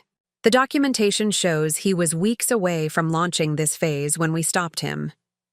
The discovery galvanized our team. Working through the night, we coordinated with banks and regulatory agencies to freeze every account connected to the Foundation. By morning, we had secured over $47 million in stolen funds. Madison, who had been helping organize victim support services, took particular satisfaction in this victory. The venue deposits for my wedding came from the Anderson family's retirement fund, she revealed, reviewing the transaction records. Dad literally stole from retirees to fund his cover story. Our mother, still processing her own role in the scheme, provided crucial insights into the Foundation's operation. He used to host charitable fundraising dinners at our house, she explained. Now I understand. He wasn't just raising money for the Foundation, he was identifying potential victims. The Foundation discovery led to our first major press conference since my father's arrest. Standing at the podium, facing a room full of reporters and cameras, I felt the weight of responsibility and the surge of vindication. Today marks a significant victory in our ongoing investigation, I began, my voice steady. The Chen Family Legacy Trust, which claimed to support educational opportunities, was in fact the central mechanism of a sophisticated fraud scheme. But today, that mechanism has been dismantled. The questions came rapid fire. How much money has been recovered?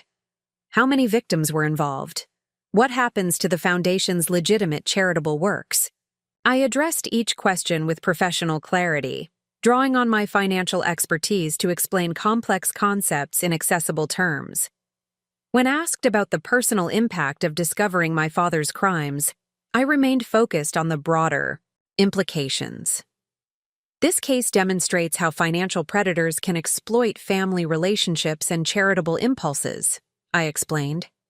But it also shows that systematic fraud can be detected and stopped when people choose truth over family loyalty. The aftermath of the Foundation discovery brought unexpected allies. Other financial firms reached out, offering resources and support for our prevention efforts. Professional organizations invited me to speak about detecting family-based financial fraud.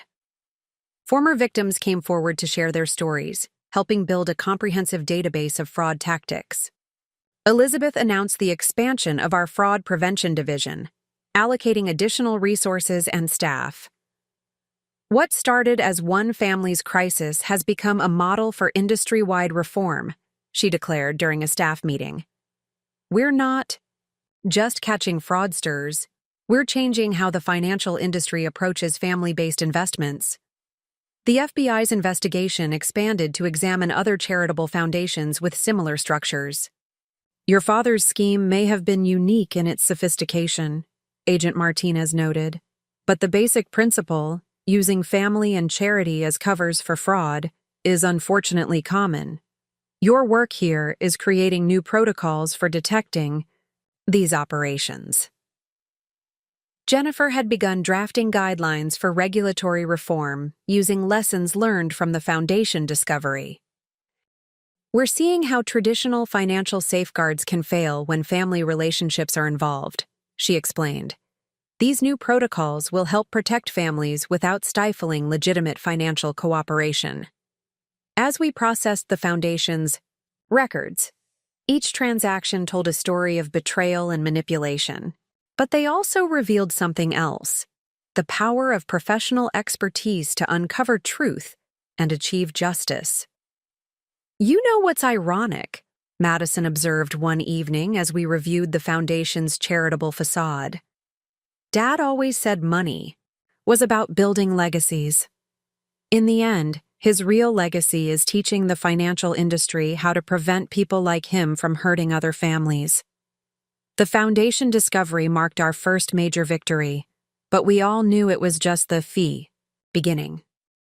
There were more victims to help, more assets to recover, more preventive measures to implement. But we had proven something crucial: that even the most sophisticated financial fraud could be exposed when professional expertise met personal determination. 3 months after the discovery of the Chen Family Legacy Trust, the impact of our investigation was rippling through the financial industry. I was reviewing quarterly reports in my new office, the headquarters of our expanded Family Financial Fraud Prevention Division, when Elizabeth brought news that would reshape our understanding of the case's influence. The Federal Reserve just released new guidelines for family-based financial arrangements, she announced, placing the thick document on my desk. They're calling it the Chen Protocol. Every bank in the country will have to implement new safeguards specifically designed to prevent family-based fraud schemes. The protocol incorporated many of the lessons we'd learned from investigating my father's operation. It required enhanced verification for family financial transactions, established clear documentation requirements for family investment arrangements, and created new protections for vulnerable family members. "Your father's scheme exposed a massive blind spot in the financial system," Jennifer observed, reviewing the guidelines. "Nobody wanted to question family-based transactions too closely. That assumption of trust created a perfect environment for fraud." The changes weren't limited to regulatory reforms. Our investigation had triggered a cultural shift within the financial industry. Banks were revamping their training programs, investment firms were strengthening their verification procedures, and financial advisors were learning to recognize the warning signs of family-based fraud. Madison had found her own way to contribute to these changes. She'd transformed her wedding planning business into a consulting firm specializing in financial event security. "I know all the tricks now," she explained during a presentation to banking executives. "How fraudsters use celebrations and family events to disguise suspicious transactions. How they create emotional pressure to override financial caution." Our mother, too, had found a new purpose. She'd started working with support groups for spouses of financial criminals, helping them recognize and address their own unwitting complicity. "We're not just victims," she told her groups. "We're witnesses who can help prevent future crimes."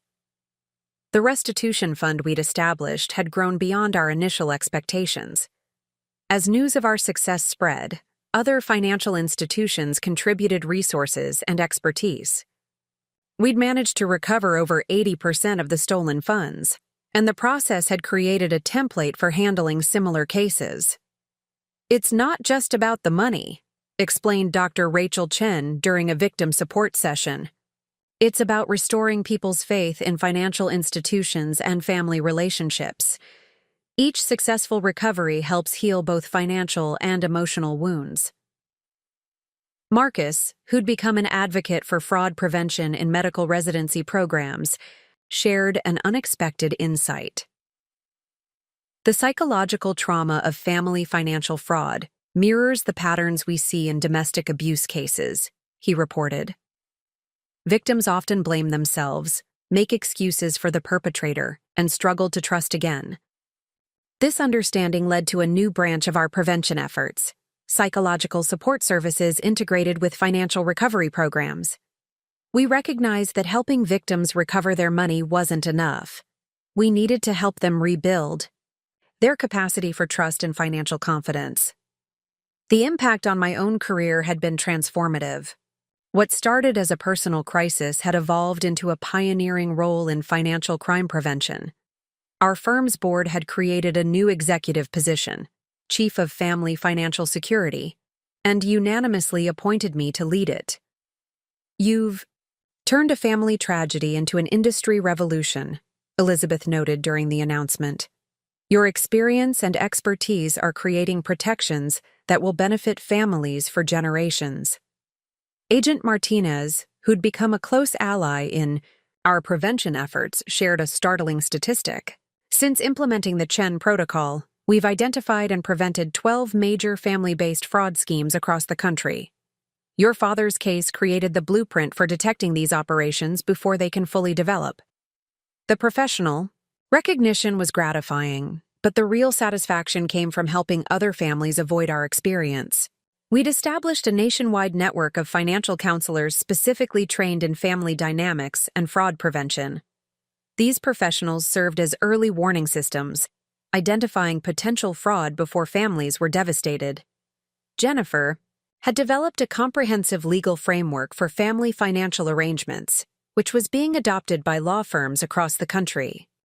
"We're creating a new standard for family financial relationships," she explained. "One that balances trust with verification, love with prudence." Our work had even attracted international attention. Financial regulators from Europe, Asia, and Australia had reached out to learn from our experience. The Chen Protocol was being adapted for different cultural contexts, creating global standards for preventing family-based financial crimes. Madison's perspective on the changes was particularly poignant. "Remember how Dad used to say that family and business don't mix?"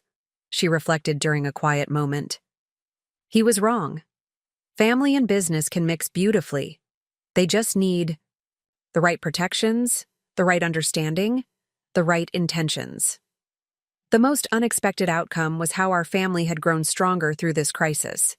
Not in the artificial way my father had enforced, built on secrets and manipulation, but in an authentic way founded on truth and mutual support. "We're creating a different kind of family legacy," our mother observed during a team meeting. One, built on protecting others, on turning our pain into purpose. As I reviewed the quarterly impact reports, numbers of families helped, amounts recovered, frauds prevented, I realized that our story had become something more than a cautionary tale. It was now a source of hope, a demonstration that even the deepest betrayals could lead to positive change when met with professional expertise and personal courage. 6 months after implementing the Chen Protocol, I found myself preparing for a keynote speech at the National Financial Security Conference. Sitting in my office late one evening, reviewing my presentation materials, I came across an old photo buried in my files. A family picture from my college graduation. The image of my father proudly standing beside me, his hand on my shoulder, now carried layers of meaning I was still processing. "Your father was a master of creating perfect moments," Dr. Rachel Chen observed during one of our regular counseling sessions. Each family photo, each celebration, each milestone was carefully crafted to build his image as the trustworthy family patriarch. Understanding this performance aspect is crucial to your healing process. The therapeutic insights had begun, informing our professional work in unexpected ways.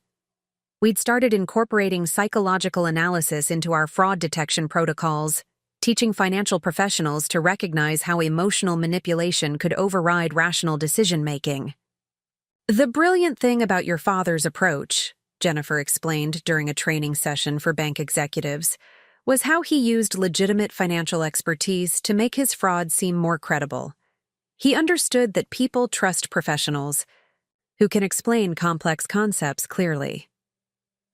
This understanding had led to a complete overhaul of how we approached family financial advising. Our firm had developed a new model that required regular third-party audits of family financial arrangements, creating accountability while preserving trust. Madison had made a surprising discovery while organizing our father's old client files. "Look at this," she said one evening, spreading documents across my desk. Every major fraud started with a small, legitimate success. He'd help someone make a genuine profit, then use that trust to draw them into his scheme. This pattern revelation led to new preventive measures. We began tracking how initial successful transactions could be used to groom potential victims, creating early warning systems for escalating financial engagement. Your father understood something fundamental about human nature, Marcus observed during a joint presentation to medical and financial professionals.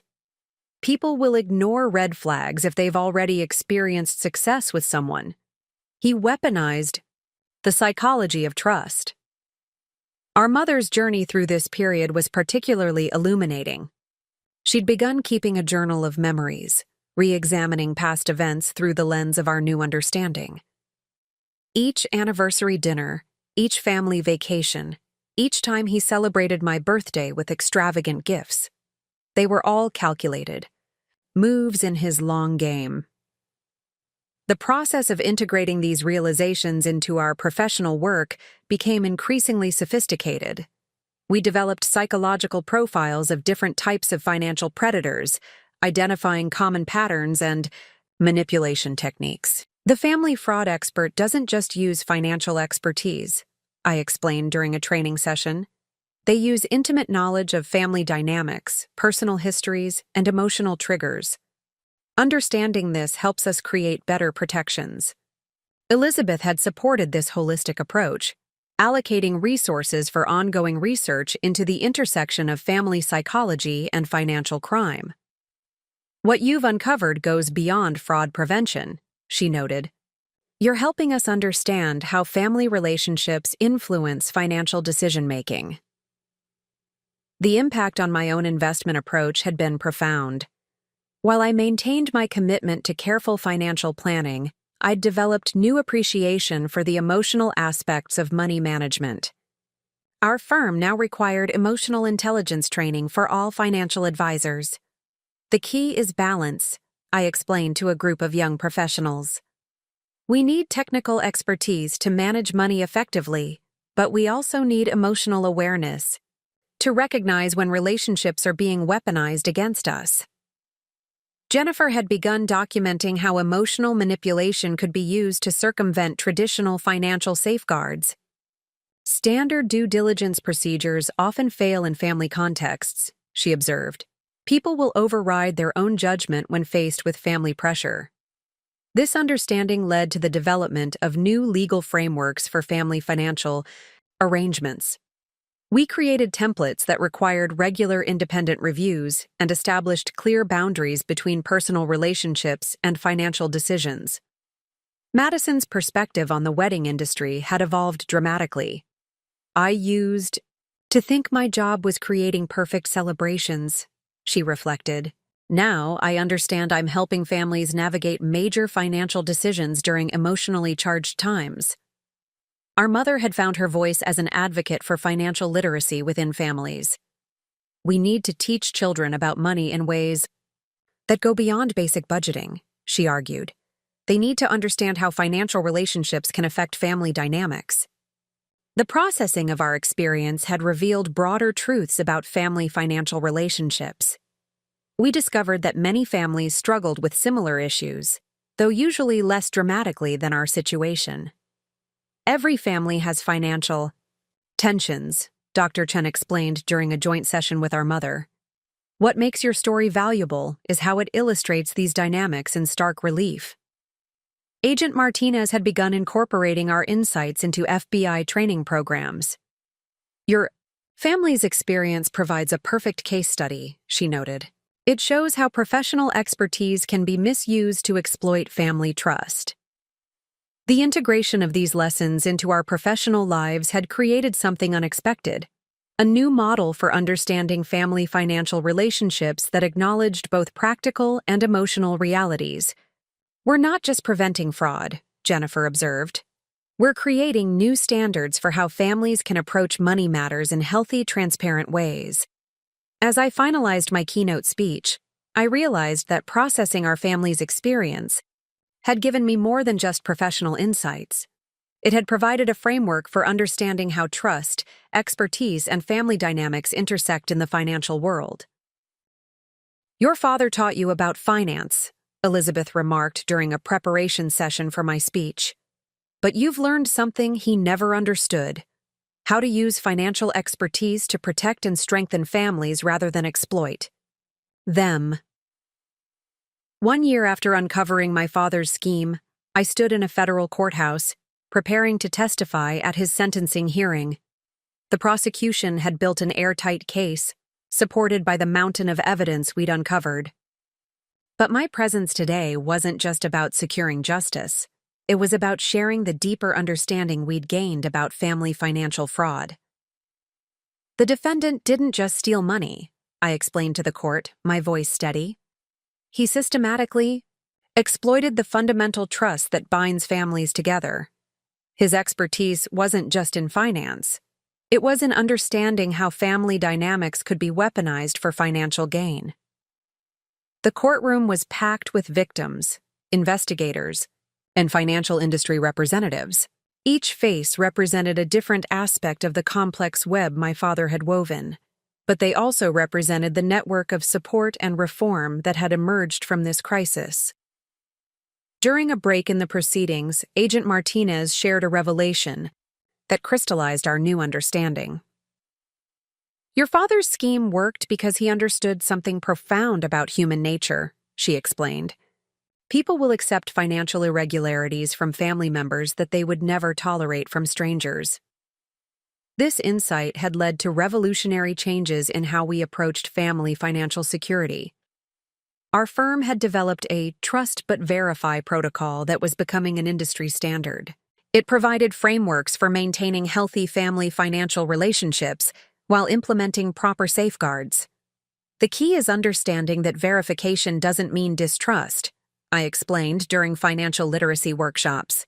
"It means creating transparent systems that protect everyone involved. True family loyalty includes protecting each other from financial exploitation." Madison's perspective had become particularly valuable in understanding how emotional events could be used as cover for financial manipulation. "Big celebrations aren't just about spending money," she observed during a training session. "They're moments when people's emotional defenses are down, when they're more likely to ignore financial warning signs." This understanding had transformed her event planning business into something more meaningful. She now specialized in helping families navigate major celebrations while maintaining financial boundaries and transparency. "Every wedding, graduation, or anniversary celebration is an opportunity," Madison explained to her clients. "Not just for joy, but for demonstrating how families can handle financial decisions in healthy ways." Our mother's journey had led to profound insights about the role of enablers in financial fraud. She'd begun working with psychologists to develop profiles of how spouses and family members could unknowingly facilitate financial crimes. "We often think of financial fraud in terms of perpetrators and victims," she shared during a support group session.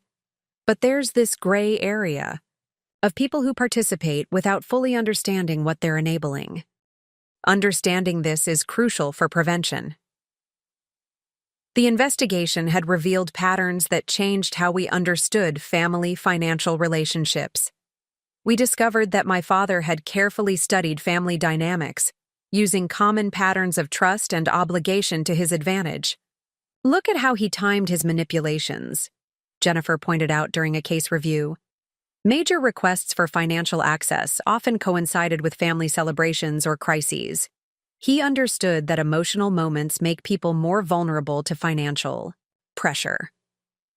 This understanding led to the development of new protective measures. Our firm now required cooling-off periods for major family financial decisions, especially those made around significant life events. Emotional intensity clouds. "Judgment," Dr. Chen explained during a joint presentation with our legal team. "By building in mandatory waiting periods, we give people time to evaluate decisions objectively." The impact on my own approach to financial advising had been transformative. I'd learned to look beyond numbers and transactions to understand The emotional dynamics at play in family financial relationships. Financial expertise isn't enough, I explained to my team. We need to understand the complex interplay between family loyalty, trust, and financial decision-making. Sometimes the biggest red flags aren't in the numbers, they're in the relationships. Thomas, my father's former assistant, had provided crucial insights into how professional enablers could be drawn into fraudulent schemes. He made everything seem normal, Thomas revealed during a staff training session. Each questionable transaction was justified by family needs or emergencies. This led to new training programs for support staff in financial firms, teaching them to recognize and report suspicious patterns even when they involved family relationships. The investigation had also revealed how my father had used professional success as a shield for his activities. His reputation in the financial industry had made people less likely to question his methods. Professional accomplishment can become a smokescreen, Agent Martinez noted. People assume that someone who's successful in their field must be ethical in their personal dealings. This understanding led to stronger separation between personal and professional financial relationships.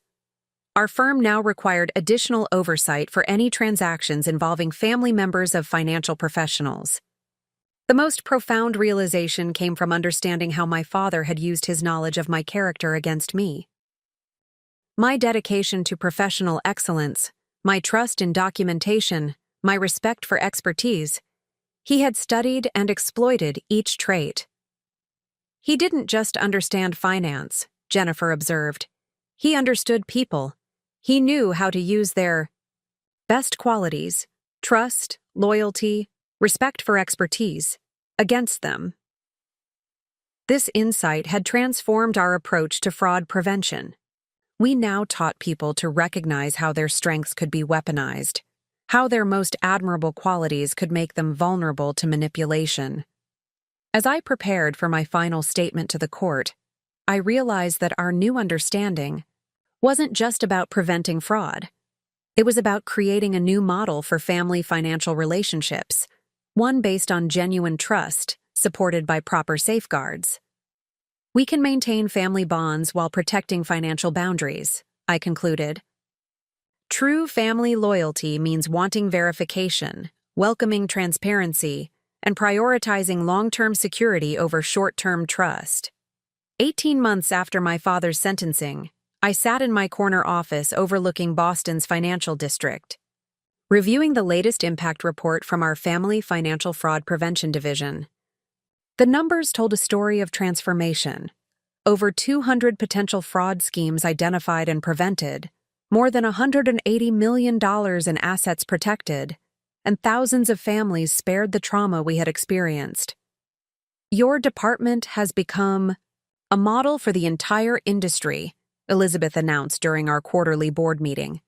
Financial institutions across the country are adopting our protocols.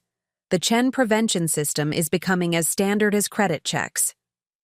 The system we'd developed went far beyond traditional fraud prevention. It incorporated psychological profiling, family dynamics analysis, and real-time monitoring of emotional manipulation tactics in financial transactions.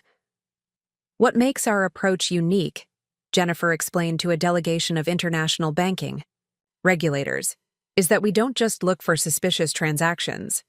We identify patterns of relationship manipulation that often precede financial fraud. Madison had transformed her insights into a thriving consulting practice. She now worked with event planners and financial advisors, teaching them to recognize how celebrations and family milestones could be exploited for financial manipulation. Every major life event has financial implications, she explained during a workshop. Understanding this helps us protect families during their most vulnerable moments without diminishing their joy. Our mother had found her voice as an advocate for financial transparency in families. She traveled the country, sharing her story with support groups and professional organizations. Enabling doesn't always look like active participation, she would tell her audiences. Sometimes it's just staying silent, accepting explanations that don't quite make sense, choosing harmony over truth. The restitution fund we'd established had exceeded all expectations. Through careful management and continued recovery efforts, we'd managed to repay every victim of my father's scheme, with interest. The money matters, Dr. Chen observed during a victim support session. But what matters more is restoring people's faith in financial relationships. Each successful recovery helps heal both financial and emotional wounds. Marcus had integrated our findings into medical education programs, helping future doctors understand how health crises could be exploited for financial fraud. Financial predators often target families during medical emergencies, he explained, to a group of medical residents. Understanding this helps us protect vulnerable patients and their families. Thomas had become a valuable team member, heading our early warning system division. His experience as my father's unwitting enabler had given him unique insights into how support staff could be manipulated. Professional enablers often see the warning signs first, he noted during a staff training. But they need to feel empowered to speak up, to question things that don't seem right. Agent Martinez regularly consulted with our team, using our C's evolving understanding to enhance FBI fraud prevention protocols. What you've created here goes beyond fraud prevention, she remarked during a recent visit. You're changing how we understand the intersection of family dynamics and financial crime. The impact on my own professional life had been profound. I'd been promoted to Executive Vice President of Family Financial Security, overseeing a department that combined traditional financial expertise with deep understanding of family psychology. Our job isn't just protecting assets, I explained to my team. It's protecting the trust that makes healthy family relationships possible. Jennifer had developed a comprehensive legal framework for family financial arrangements, now adopted by law firms nationwide. Clear boundaries and regular verification aren't signs of distrust, she would explain. They're the foundation of genuine trust in family financial relationships. Our work had attracted international attention. Financial institutions from Europe, Asia, and Australia had sent representatives to study our methods. Family financial fraud is a universal problem, Elizabeth observed. But your experience has created universal solutions. The most significant change was in how we approached family financial education. We'd developed programs that taught financial literacy, alongside emotional intelligence. Understanding money isn't enough, I explained during a conference keynote. People need to understand how emotional bonds can be weaponized against their financial judgment. Madison's perspective on the wedding industry had evolved into a broader understanding of how celebration planning could incorporate financial protection. Every major celebration is a financial decision point, she noted. We can honor the emotion while maintaining clear financial boundaries. Our mothers' work with support groups had revealed common patterns in how families normalize financial manipulation. We accept things from family members that we'd never accept from strangers, she would say. Learning to question that reflex is crucial for protection. The professional recognition had been gratifying, but the real satisfaction came from preventing others from experiencing what we had endured. Your family's tragedy has become a force for positive change, Agent Martinez observed. You've transformed personal pain into professional purpose. Looking out over the city skyline, I reflected on how far we'd come. The betrayal that could have destroyed our family had instead catalyzed a movement for change in the financial industry. Sometimes the best expertise comes from experiencing the worst situations, Jennifer remarked. You've turned your father's lessons in manipulation into lessons in protection. The present state of our work represented more than professional success. It was a testament to how understanding and exposing manipulation could lead to positive transformation. You haven't just survived a betrayal, Dr. Chen noted during our last session. You've created a legacy of protection that will benefit families for generations. 2 years after uncovering my father's scheme, I stood at the podium of the World Financial Security Summit in London, preparing to deliver the closing keynote address. The audience included financial regulators, industry leaders, and fraud prevention experts from around the globe. But what made this moment particularly poignant was the presence of several families who had been protected by the systems we'd developed. Financial fraud doesn't just steal money, I began, my voice carrying across the hushed auditorium. It steals trust, security, and the basic foundations of family relationships. But what I've learned is that exposing fraud can build something even stronger than what was lost. The journey from victim to advocate had taught me lessons that went far beyond financial security. Each step of our investigation, each new protection we'd developed, each family we'd helped, all had contributed to a deeper understanding of both human nature and professional responsibility. The most dangerous predators aren't strangers, I continued. They're the ones who understand our trust, who know our vulnerabilities, who can use our love and loyalty against us. But that same understanding, when used ethically, can create the strongest protections. Madison sat in the front row, her notebook open as always. She'd become a renowned expert in her own right, helping event planners and celebration specialists understand the financial vulnerabilities that accompanied life's biggest moments. Every celebration carries financial risk, she'd written in her recently published guide. But understanding that risk doesn't diminish the joy, it protects it. Our mother had found her purpose in helping other spouses recognize and prevent enabling behaviors. Her support groups had expanded into a national network, providing both emotional support and practical guidance. Silence isn't loyalty, she would tell her groups. True loyalty means being brave enough to question, to verify, to protect those we love from their worst impulses. Jennifer, who had become a leading authority on family financial law, had developed frameworks that were being adopted by legal systems worldwide. The old model of family trust was based on blind faith, she explained during a panel discussion. The new model is based on transparent verification, trust that's earned and maintained through clear boundaries. The restitution fund we'd established had evolved into a global foundation for preventing family financial fraud. We not only helped victims recover their losses, but also funded research into prevention methods and support systems.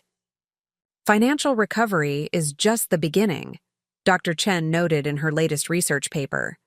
The real healing comes from understanding how to build healthy financial relationships going forward. Agent Martinez had incorporated our findings into FBI training programs nationwide. The Chen case changed how we understand family financial crimes, she told new recruits.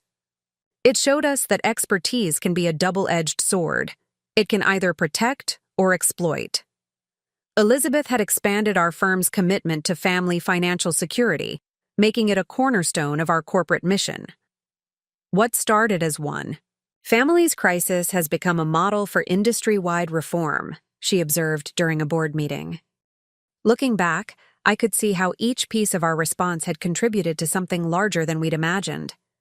My father's scheme had been sophisticated, but our response had created a new paradigm for financial security. The greatest protection? Against financial predators, I explained to the summit audience, isn't just technical expertise or legal safeguards. It's understanding how emotional bonds influence financial decisions and creating systems that protect both. Marcus had integrated these insights into medical practice guidelines, helping healthcare providers recognize how health crises could make families vulnerable to financial exploitation. Medical emergencies often create perfect conditions for financial fraud, he noted in a recent publication. Understanding this helps us protect patients both physically and financially. Thomas's work in developing early warning systems had revealed patterns that we'd never anticipated. Professional enablers often have the clearest view of developing fraud, he observed. They just need the tools and confidence to act on what they see. The international impact of our work had surprised even us. Financial institutions from Singapore to Switzerland had adopted versions of our protection protocols.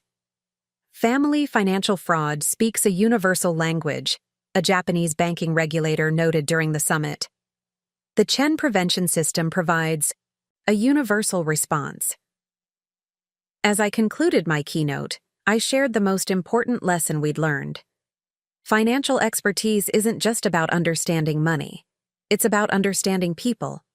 When we combine professional knowledge with emotional intelligence, we create protections that truly serve families. The standing ovation that followed wasn't just for me. It was for every person who had contributed to transforming a personal tragedy into a force for positive change. Later that evening, during the summit's closing reception, a young financial analyst approached me. "Your story changed how I view my role in the industry," she said. "It showed me that professional expertise carries moral responsibility. That responsibility had become the cornerstone of our approach. We weren't just preventing fraud. We were creating new standards for how families could handle financial relationships." The greatest victory, I told my team during our next meeting, isn't just in stopping financial predators. It's in showing families how to build financial relationships based on genuine trust and transparent verification. As I looked out over the London skyline that evening, I reflected on how far we'd come from that first discovery of unauthorized transactions. What could have destroyed our family had instead created a legacy of protection for countless others. "Sometimes," Jennifer remarked, joining me at the window, "the most powerful changes come from our deepest wounds. You've turned your father's betrayal into a blueprint for prevention." The sun was setting over the city, casting long shadows across the financial district. In those shadows, I could see the ghost of what might have been, a life destroyed by betrayal and fraud. But in the light, I saw what we'd built instead, a network of protection, understanding, and genuine trust that would help families for generations to come. 2 years after uncovering my father's scheme, I stood at the podium of the World Financial Security Summit in London, preparing to deliver the closing keynote address. The audience included financial regulators, industry leaders, and fraud prevention experts from around the globe. But what made this moment particularly poignant was the presence of several families who had been protected by the systems we'd developed. "Financial fraud doesn't just steal money," I began, my voice carrying across the hushed auditorium. "It steals trust, security, and the basic foundations of family relationships. But what I've learned is that exposing fraud can build something even stronger than what was lost."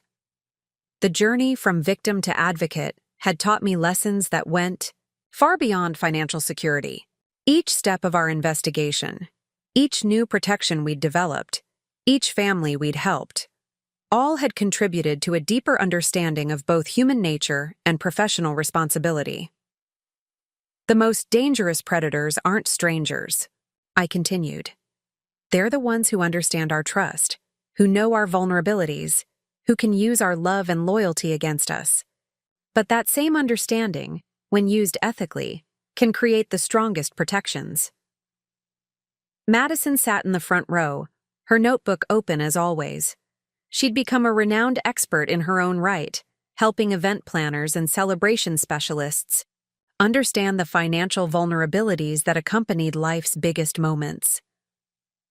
"Every celebration carries financial risk," she'd written in her recently published guide.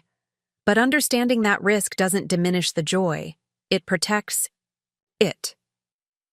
Our mother had found her purpose in helping other spouses recognize and prevent enabling behaviors. Her support groups had expanded into a national network, providing both emotional support and practical guidance. "Silence isn't loyalty," she would tell her groups. "True loyalty means being brave enough to question, to verify, to protect those we love from their worst impulses." Jennifer, who had become a leading authority on family financial law, had developed frameworks that were being adopted by legal systems worldwide.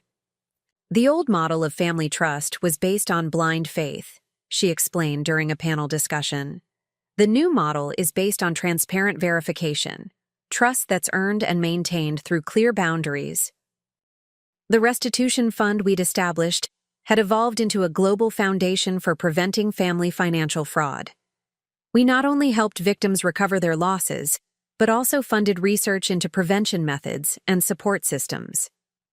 Financial recovery is just the beginning, Dr. Chen noted in her latest research paper. The real healing comes from understanding how to build healthy financial relationships going forward. Agent Martinez had incorporated our findings into FBI training programs nationwide. The Chen case changed how we understand family financial crimes, she told new recruits. It showed us that expertise can be a double-edged sword. It can either protect or exploit. Elizabeth had expanded our firm's commitment to family financial security, making it a cornerstone of our corporate mission. What started as one family's crisis has become a model for industry-wide reform, she observed during a board meeting. Looking back, I could see how each piece of our response had contributed to something larger than we'd imagined. My father's scheme had been sophisticated, but our response had created a new paradigm for financial security. The greatest protection against financial predators, I explained to the summit audience, isn't just technical expertise or legal safeguards. It's understanding how emotional bonds influence financial decisions and creating systems that protect both. Marcus had integrated these insights into medical practice guidelines, helping healthcare providers recognize how health crises could make families vulnerable to financial exploitation. Medical emergencies often create perfect conditions for financial fraud, he noted in a recent publication. Understanding this helps us protect patients both physically and financially. Thomas's work in developing early warning systems had revealed patterns that we'd never anticipated. Professional enablers often have the clearest view of developing fraud, he observed. They just need the tools and confidence to act on what they see. The international impact of our work had surprised even us. Financial institutions from Singapore to Switzerland had adopted versions of our protection protocols. Family financial fraud speaks a universal language, a Japanese banking regulator noted during the summit. The Chen prevention system provides a universal response. As I concluded my keynote, I shared the most important lesson we'd learned. Financial expertise isn't just about understanding money, it's about understanding people. When we combine professional knowledge with emotional intelligence, we create protections that truly serve families. The standing ovation that followed wasn't just for me. It was for every person who had contributed to transforming a personal tragedy into a force for positive change. Later that evening, during the summit's closing reception, a young financial analyst approached me. "Your story changed how I view my role in the industry," she said. "It showed me that professional expertise carries moral responsibility. That responsibility had become the cornerstone of our approach. We weren't just preventing fraud. We were creating new standards for how families could handle financial relationships. The greatest victory," I told my team during our next meeting, "isn't just in stopping financial predators. It's in showing families how to build financial relationships based on genuine trust and transparent verification." As I looked out over the London skyline that evening, I reflected on how far we'd come from that first discovery of unauthorized transactions. What could have destroyed our family had instead created a legacy of protection for countless others. "Sometimes," Jennifer remarked, joining me at the window, "the most powerful changes come from our deepest wounds. You've turned your father's betrayal into a blueprint for prevention." The sun was setting over the city, casting long shadows across the financial district. In those shadows, I could see the ghost of what might have been. A life destroyed by betrayal and fraud. But in the light, I saw what we'd built instead, a network of protection, understanding, and genuine trust that would help families for generations to come. Up next, you've got 2 more standout stories right on your screen.